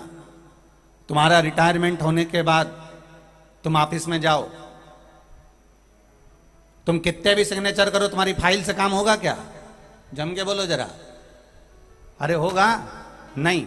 रिटायरमेंट होने के बाद तुम रिटायर हो गए, तुम ऑफिस से चले गए और तुम ऑफिस में जाके कुर्सी पे बैठो तो कोई बिठने भी नहीं देगा। रिटायर होने के बाद तुमने कहा कि लाओ, तुम साहब नहीं आए तो मैं साइन कर देता हूं, तुम्हारे साइन से कोई काम होगा क्या? अरे बोलो तो जम के नहीं। उनने कहा साहब बहुत साइन कर लिए तुमने, तो अब चलो निकलो यहाँ से, अब साइन वाइन की जरूरत नहीं है, तुम बैठो, हम मिलेंगे, बात करो, हम जानेंगे। पर रिटायर होने के बाद तुम्हारा साइन तुम कितना भी फाइल में कर दो, उस साइन का कोई फर्क नहीं पड़ेगा। तो एक काम करो ना कि रिटायर होने के बाद जब तुम्हारा साइन का कोई मतलब नहीं होता, रिटायर होने के बाद में तुम्हारे साइन से कोई काम नहीं होता, तो फिर क्यों साइन करो? उसी तरह बचपन है, खूब काम करो, जवानी है, खूब काम करो, अधेड़ी है, खूब काम करो, और जब बुढ़ापा आ जाए और घर में बहुएं आ जाए, घर में बच्चे बड़े हो जाएं और घर में बहू आ जाए, तो समझ लेना अब तुम्हारे साइन से काम नहीं होगा, अब इनको करने दो और अपन रिटायर होकर थोड़ा सा भगवान के भजन में चलो। अपने को अब साइन करने की जरूरत नहीं है। पर कोई रिटायर होना ही नहीं चाह रहा। नहीं, दिक्कत की बात तो यही है। 80-80, 90-90 साल तक जा जाके बैठ गए, उसके बाद भी कहें नहीं चुनाव हम ही लड़ेंगे, चाहे कुछ भी हो जाए, हम किसी को नहीं लड़ने देंगे, जब क्षेत्र हमारा है। तो रिटायर कब हो गए? नहीं, अभी हम रिटायर नहीं हो रहे। तो ऑफिस में भी ऐसा ही है, 60 साल के हो गए, रिटायरमेंट लेना नहीं चाहते, 70 साल के हो गए, रिटायरमेंट लेना नहीं चाहते, तुम 80 साल के हो गए, रिटायरमेंट लेना नहीं चाहते। तुम्हें वो तो गवर्नमेंट रिटायर नहीं करे तो तुम रिटायरमेंट लो ही नहीं। तुम तो भला हाथ धूसता रहे नहीं तो भी तुम ऑफिस जाओ, तुम तो भी जाओ ऑफिस। पर शिव महापुराण की कथा कर रही है कि रिटायरमेंट होने के बाद तुम्हारा सिग्नेचर किसी काम का नहीं होता। अर्थात एक अवस्था ऐसी आ जाती है जिस अवस्था में तुम अपनी बहुओं को, अपने बेटों को काम सौंप दो। इसके बाद में तुम कह दो बेटा अब तुम्हारी चलना है, तुम्हारा काम है, तुम इस घर को संभाल लो, तुम इस नाते रिश्तों को संभाल लो, और मैं अब कहीं नहीं जाऊं, कॉलेज ग्राउंड जा रही हूँ, वहाँ पर कथा हो रही है, सीहोर से पगला महाराज आया है, कथा करेगा और अपन कथा सुनेंगे और इसके बाद अपना घर चले आएंगे, तुम चिंता मिंता मत करो।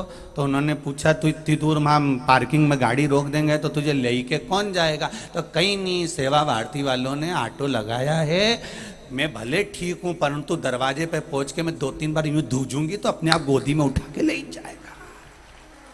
मारे कहीं नहीं करना, बस कहीं तो करना है। अभी अशोक नगर की बात, 5वें दिन की कथा, और एक अम्मा बिल्कुल पीछे, और उन्हें देखा कि अंदर तो जाने की जगह ही नहीं, तो वो क्या आ गई देवी जी, और जम के जुबान निकल के और सब हट गई बेचारी। वो वहां से आई, महाराज से मिलना, महाराज से मिलना, महाराज से मिलना, और आगे आई और आगे आई और आगे आके इतने में तो कार्यकर्ता भी होशियार थे। उनने माता जी का पांव पकड़ा और पांव पकड़ के कहा, माता जी थारा पांव पड़ूं, तुझे देवी जी आए, मुझे महिषासुर आए। उन्हें कहा मेरी देवी जी वहीं रुक गई, मैं आगे बढ़ू ही नहीं। तो ऐसा नहीं कि तुम्हें आए तो दूसरे के नहीं आए, सबके आए।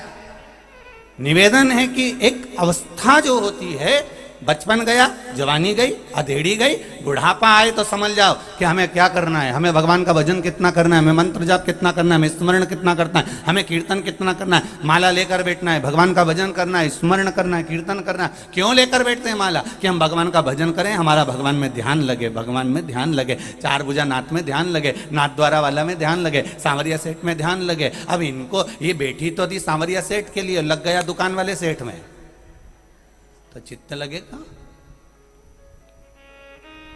बैठी थी 4 भुजा वाले के लिए, लग गया 2 भुजा वाले में, चित्त लगेगा।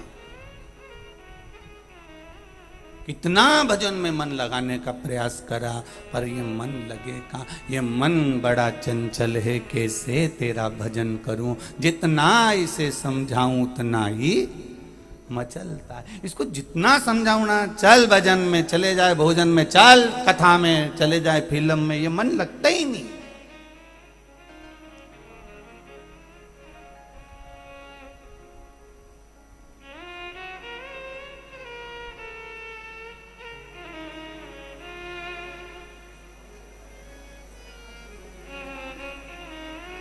कोई कह रहा था गुरुजी, सेवा भारती वालों ने 3 टेंट, 2 टेंट के पंडाल, 3 पंडाल, 2 टेंट के पंडाल सब लगाए, और पहले दिन ये सब फुल हो गए।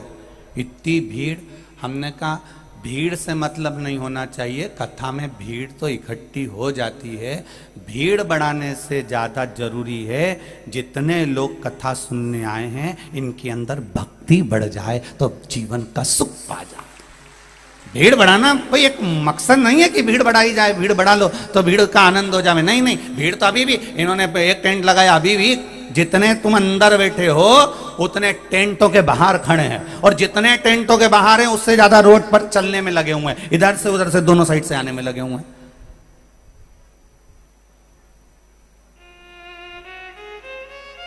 भीड़ मकसद नहीं है, मकसद है भक्ति।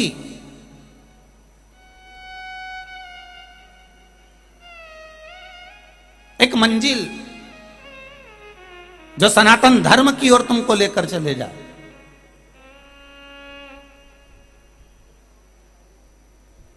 कथाकार बढ़े, भीड़ बढ़ी, यज्ञ बढ़े, धार्मिक कार्यक्रम बढ़े, अनुष्ठान बढ़े, सब कुछ बढ़ा, पर एक अंदाजा लगा कर बैठो इन बढ़ने में भक्ति कितनी बढ़ी, वो देखना है हमें कि भक्ति बढ़ रही है कि नहीं बढ़ रही।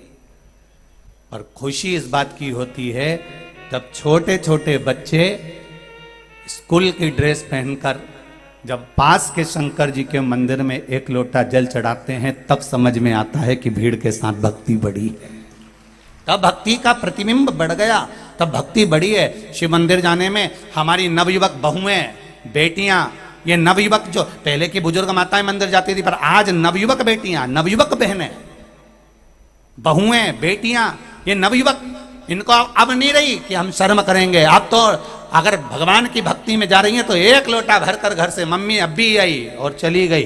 सास अपने काम में लगे हैं, बहू सबसे पहले नहा धो स्नान करा, रसोई घर में बाद में जाए, पहले लोटा भर के शिव जी के मंदिर पहुंच जाए। अभी आती हूँ जल चढ़ा के, थोड़ा सा लोटे में जल भी भर लाई और 1 बेलपत्री भी ली ने, सास का मुंडा में पानी भी दे दिया। ले सास के कहीं करे, कहीं जादू करिए, कहीं नहीं, उस सीवर वाला महाराज ने बोला था शिव जी पे जल चढ़ाकर थोड़ा सा आचमन कर लिया करो, उस आचमन का जो फल है वो जिंदगी में कहीं नहीं मिल सकता। जो शंकर पर चढ़ी हुई बेलपत्री का पान का जो फल है वो जीवन में नहीं मिल सकता। एक पत्र में आया है,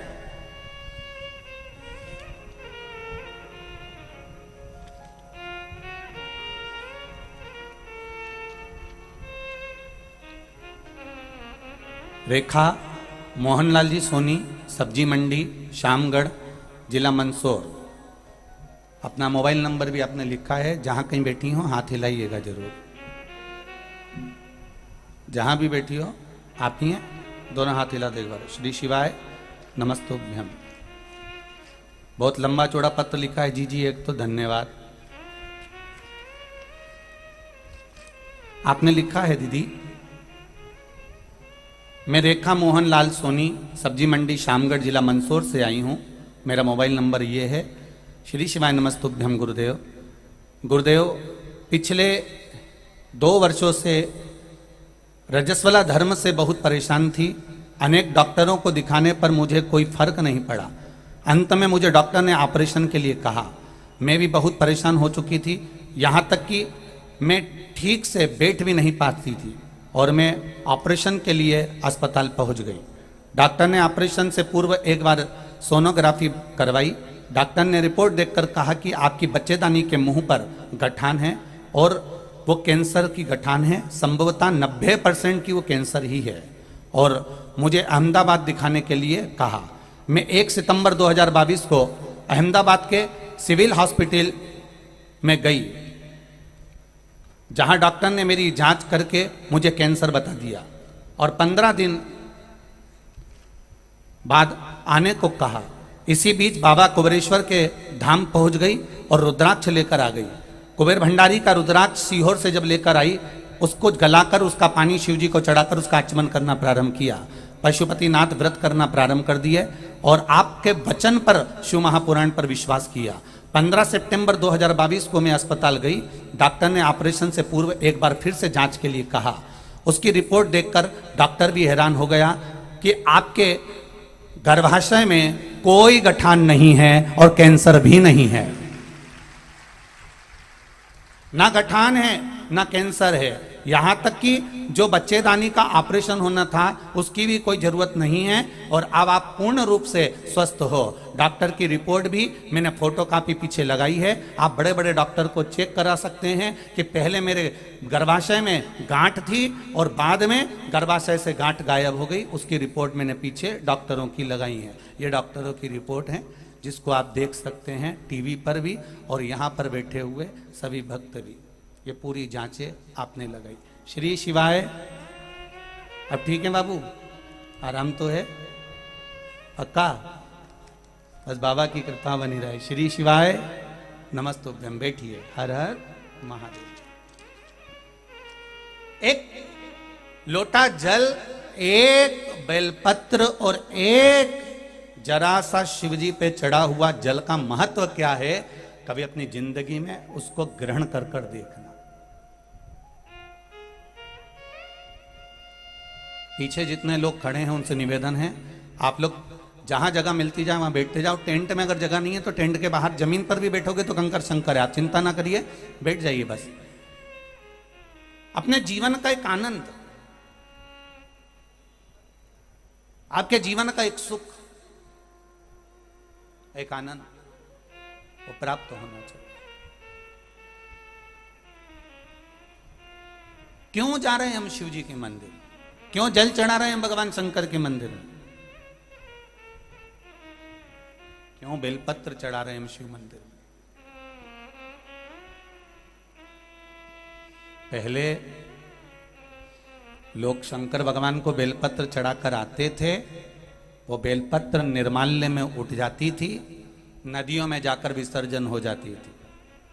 अब किसी शिव मंदिर के पुजारी जी से, पंडित जी से पूछा जाए क्या बेलपत्र आपको शंकर मंदिर में बची हुई मिलती है, तो पुजारी जी कहते हैं, हम तो लोगों से कहते हैं एक तो पड़ी रहने दो, वो भी उठा के ले जाते।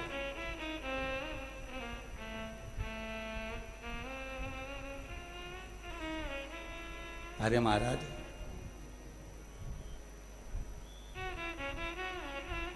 इस बेल पत्र में क्या गुण है, क्या आनंद है, ये दुनिया के लोग समझ नहीं सकते। जो जो जान गया,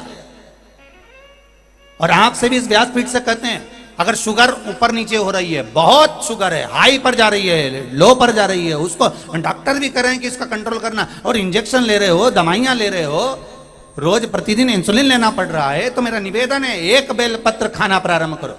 और अगर बेलपत्र खाने से मुंह में छार छार हो जाए, छाले पड़ जाए, तो आप उसको शिव जी पे चढ़ी हुई बेलपत्र कुंदकेश्वर महादेव के नाम से लाओ, सुखाओ, पीसो और चुटकी भर प्रतिदिन खाना चालू करो। 4-5 दिन खाकर देखना और शुगर की जांच करवा कर देखना लेवल में आई कि नहीं आई। अभी तो हम मंदसौर में ही है, कहीं गए भी नहीं है, यही है। वो लेवल में आई कि ना आई। कोई साधारण नहीं कुंदकेश्वर महादेव का नाम, कोई साधारण नहीं शिव महापुराण की कथा जो आप इतने तपल भर से श्रवण कर रहे हो। इतना दूर दूर से आकर कहाँ गाड़ियां रोकना और कहाँ से पैदल चलकर यहाँ तक आना, उसके बाद भी धूप में खड़े रहना, बैठना, अपने आनंद के साथ कथा का रसतत्व ग्रहण करना बड़ा कठिन है साहब। दुनिया के लोग कहते हैं हम नवरात्रि में नंगे पैर चलते हैं, कोई कहता है हम व्रत रखते हैं, कोई कहता है हम ये करते हैं, कोई कहता है हम वो करते हैं। आप भी अपनी छाती ठोक कर कह सकते हो कि हम भी 3 घंटे तप करते हैं शिव महापुराण की कथा सुनने के लिए। हम भी जाते हैं यहां से बहुत दूर कथा सुनने के लिए, धूप में बैठते चलते और कथा का रसतत्व ग्रहण करते हैं। आप भी कह सकते हो।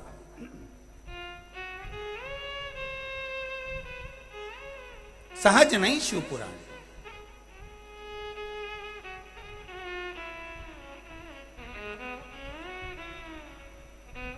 आप जो समर्पित कर रहे हो,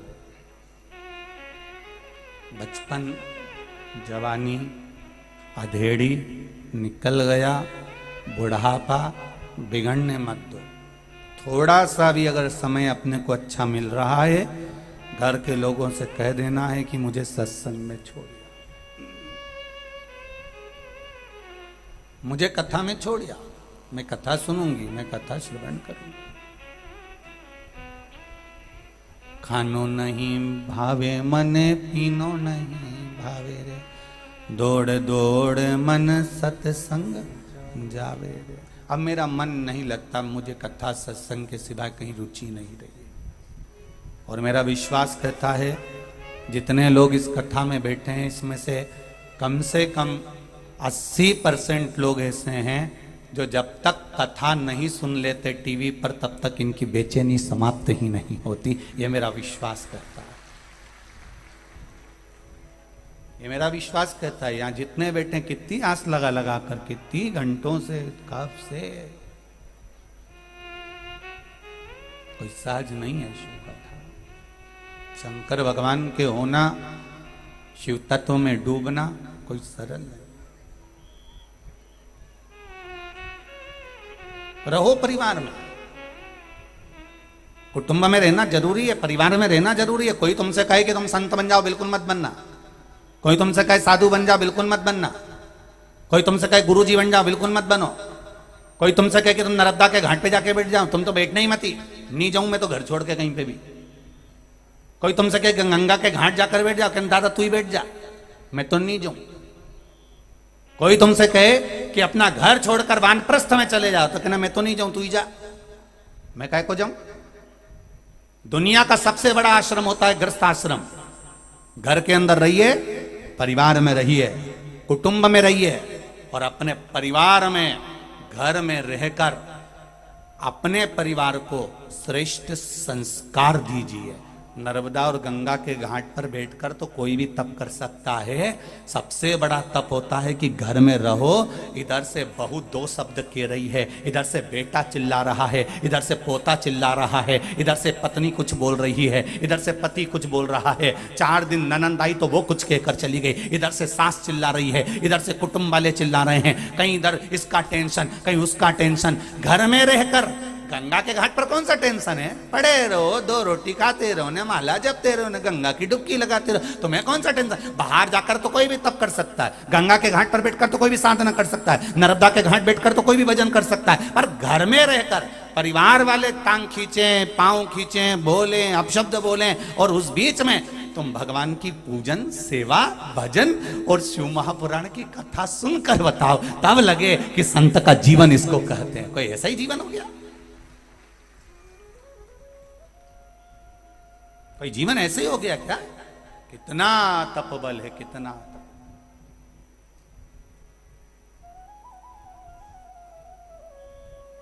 कितना तपबल, बहुत कठिन,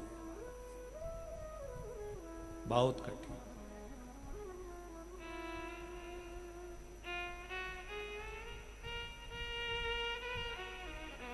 संत, साधु, गुरु, ये सब बनना एक अपनी जगह पर श्रेष्ठ है, पर सबसे बड़ा आश्रम गृहस्थाश्रम है।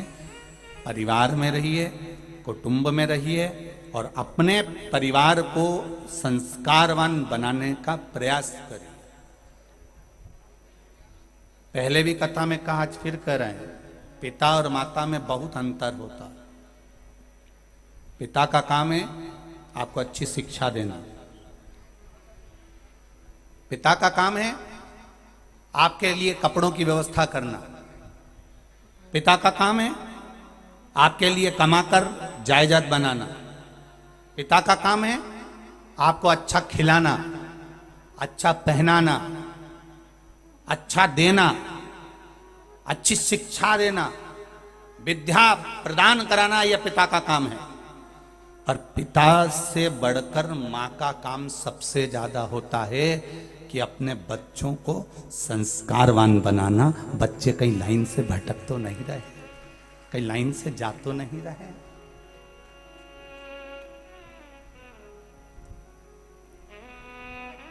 एक मां बेटी के व्यवहार से पहचान जाती है कि बेटी किधर जा रही है।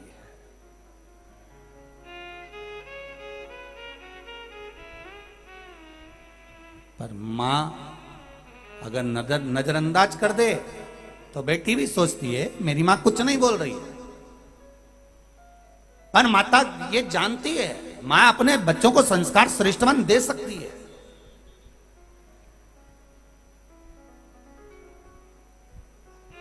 वो समझा सकती है, वो कह सकती है।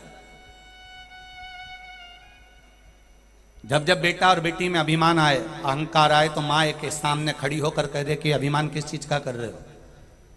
तुम्हारे पिता के पास में जायदाद है तो गाड़ी का अहंकार कर रहे हो? मां अपने संबोधन में कह देती है टेंशन मत लेना, 25 लाख की गाड़ी में घूमने वाला भी एक दिन 25 रुपए के लोटे में भराकर हरिद्वार पहुंच जाता है और 25 लाख की गाड़ी घर में पड़ी रह जाती है। क्या करोगे उस गाड़ी का?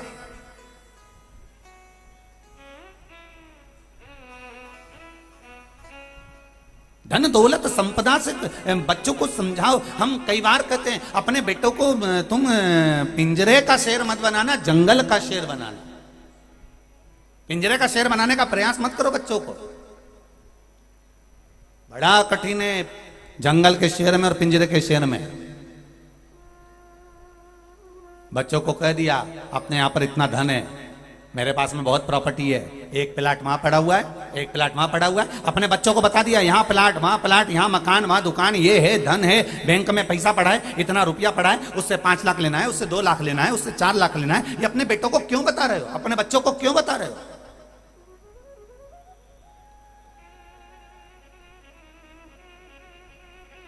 और बताने के साथ में अगर बता भी दिया तो कह दो ये तुम्हारा नहीं है, तुम्हें अपनी मेहनत करना है।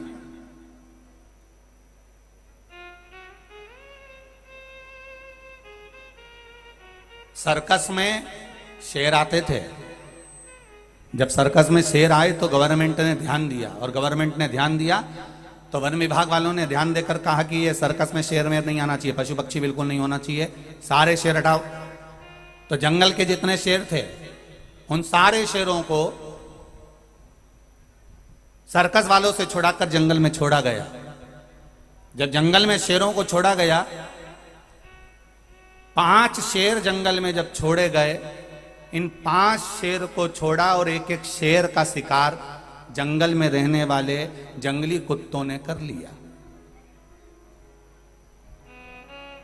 एक एक शेर को 6-6, 7-7 कुत्तों ने घेरा और उस शेर को मार दिया। जब खबर मिली वन विभाग वालों को, तो वन विभाग वालों ने पता करा कि यहाँ शेर थे। वो कहाँ गए? तो कहा उनको तो कुत्ते मार दिए, शेर को कुत्तों ने मार दिया। हाँ, शेर को कुत्ते ने मारा है। हाँ हाँ, शेरों को कुत्ते ने मार दिया। ओ, और शेर को कुत्तों ने जब मारा, ध्यान आया, तब स्मरण किया गया, तब स्मरण आया। और शेर का शिकार कुत्ते कर गए, शेर का शिकार कुत्तों ने कर दिया। ये विचार करा गया, ये विचार में आया। और शंभु शरणे पड़े मांगू घड़ी घड़ी दुख काटू दया करी ने दर्शन आपू। शंभु शरणे पड़े मांगू घड़ी रे घड़ी दुख काटू दया करी ने दर्शन आपू। विचार किया कि ये शिकार कुत्तों ने कर दिया। हाँ सा, तो का कैसे? तो मालूम पड़ा कि जो शेर जंगल का था उसको पिंजरे में रख दिया गया था, और पिंजरे में रहते रहते उसको पिंजरे में खाने की आदत पड़ गई थी, पिंजरे में रहने की आदत पड़ गई थी। वो शिकार करना भूल गया।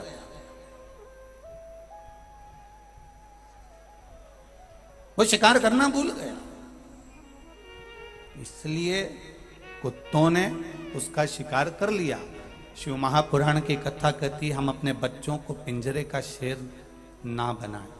सब चीज उसको दिए जाओगे, सब चीज दिए जाओगे, तो जब वो बड़ा होगा और आप रहे ना रहे, उसके पास में प्रॉपर्टी, धन, दौलत सब कुछ होगा, और मालूम पड़े बहुत सारे कुत्ते मिलेंगे जो शेर का शिकार करना चाहेंगे। ऐसे बहुत मिलेंगे कि तुम्हारी प्रॉपर्टी को देखकर, तुम्हारी दौलत को देखकर, तुम्हारे वैभव को देखकर तुमसे दोस्ती कर लेंगे, और दोस्ती कर कर तुम्हारी प्रॉपर्टी को एक दिन शेयर मार्केट में या डब्बे में लगा देंगे और पूरा बर्बाद कर देंगे और तुम्हें नीचे लाकर छोड़ देंगे। तुम्हें नीचे लाकर छोड़ देंगे। अपने बच्चों को जंगल का शेर बनाना है,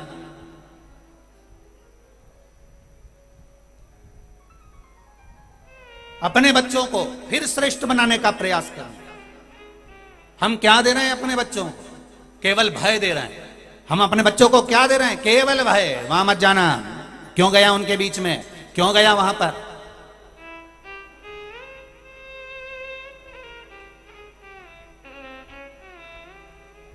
अपने बच्चों को यह समझाना है सनातन धर्म की बारी आए, और सनातन धर्म की जब बारी आए, और हिंदू धर्म की जब बारी आए, और राष्ट्र उत्थान की जब बारी आए, तब घर में मत बैठे रहना, घर से निकलकर बाहर खड़े होना और इस राष्ट्र उत्थान के लिए कुछ करने का प्रयास करना। ये हमारे बच्चों को हमें सीख देना पड़ेगा, कोई दूसरा नहीं देगा।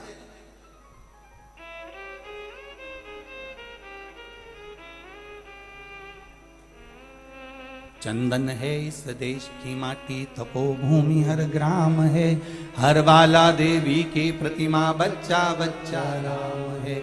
जिसके सैनिक समर भूमि पर गाया करते गीता है, उसी माटी के हल्के नीचे खेली करती सीता है। ये साधारण सी धरा है ही नहीं, ये वो वसुंधरा है जहां वीर जन्म लेते हैं।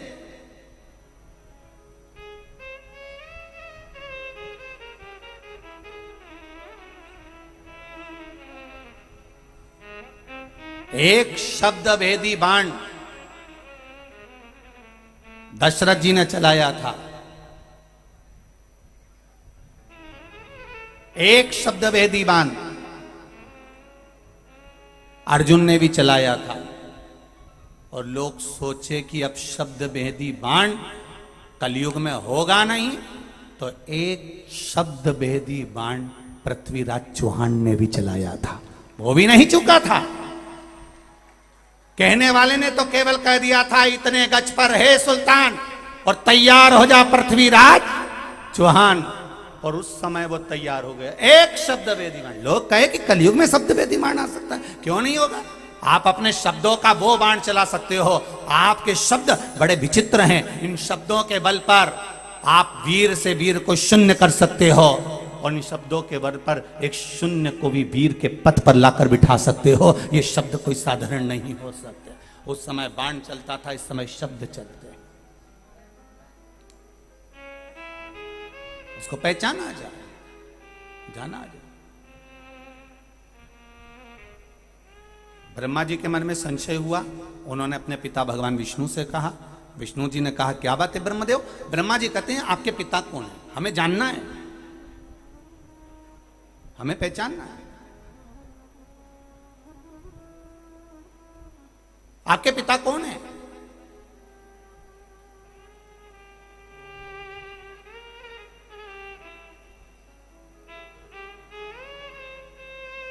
राम जी के पिताजी, भगवान कृष्ण के पिताजी,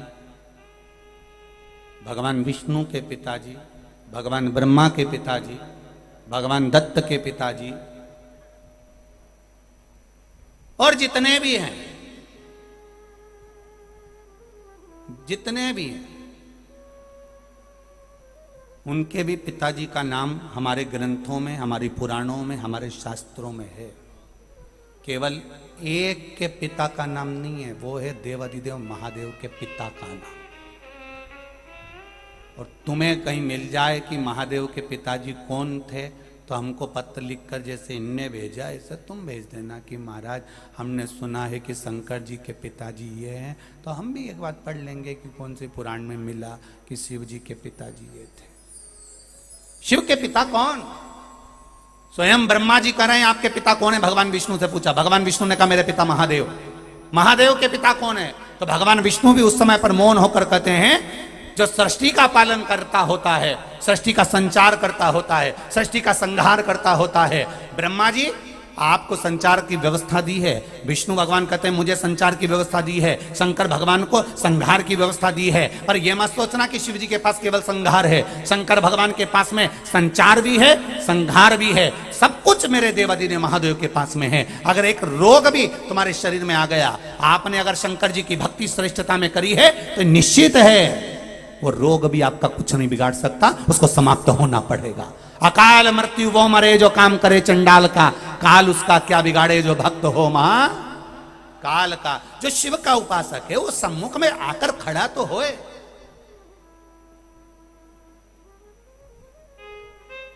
पूर्व के जितने युद्ध हुए, पूर्व में जितने युद्ध करे जाते थे, चाहे राम जी के समय पर युद्ध हुए हों, चाहे भगवान कृष्ण के समय पर युद्ध हुए हों, चाहे भगवान विष्णु के समय पर युद्ध हुए हों, चाहे जितने युद्ध पूर्व समय में हुए हैं, एक एक युद्ध को उठाकर देखिए, जब जब सेना चलती थी तो एक आवाज लगाकर चलती थी, हार हार।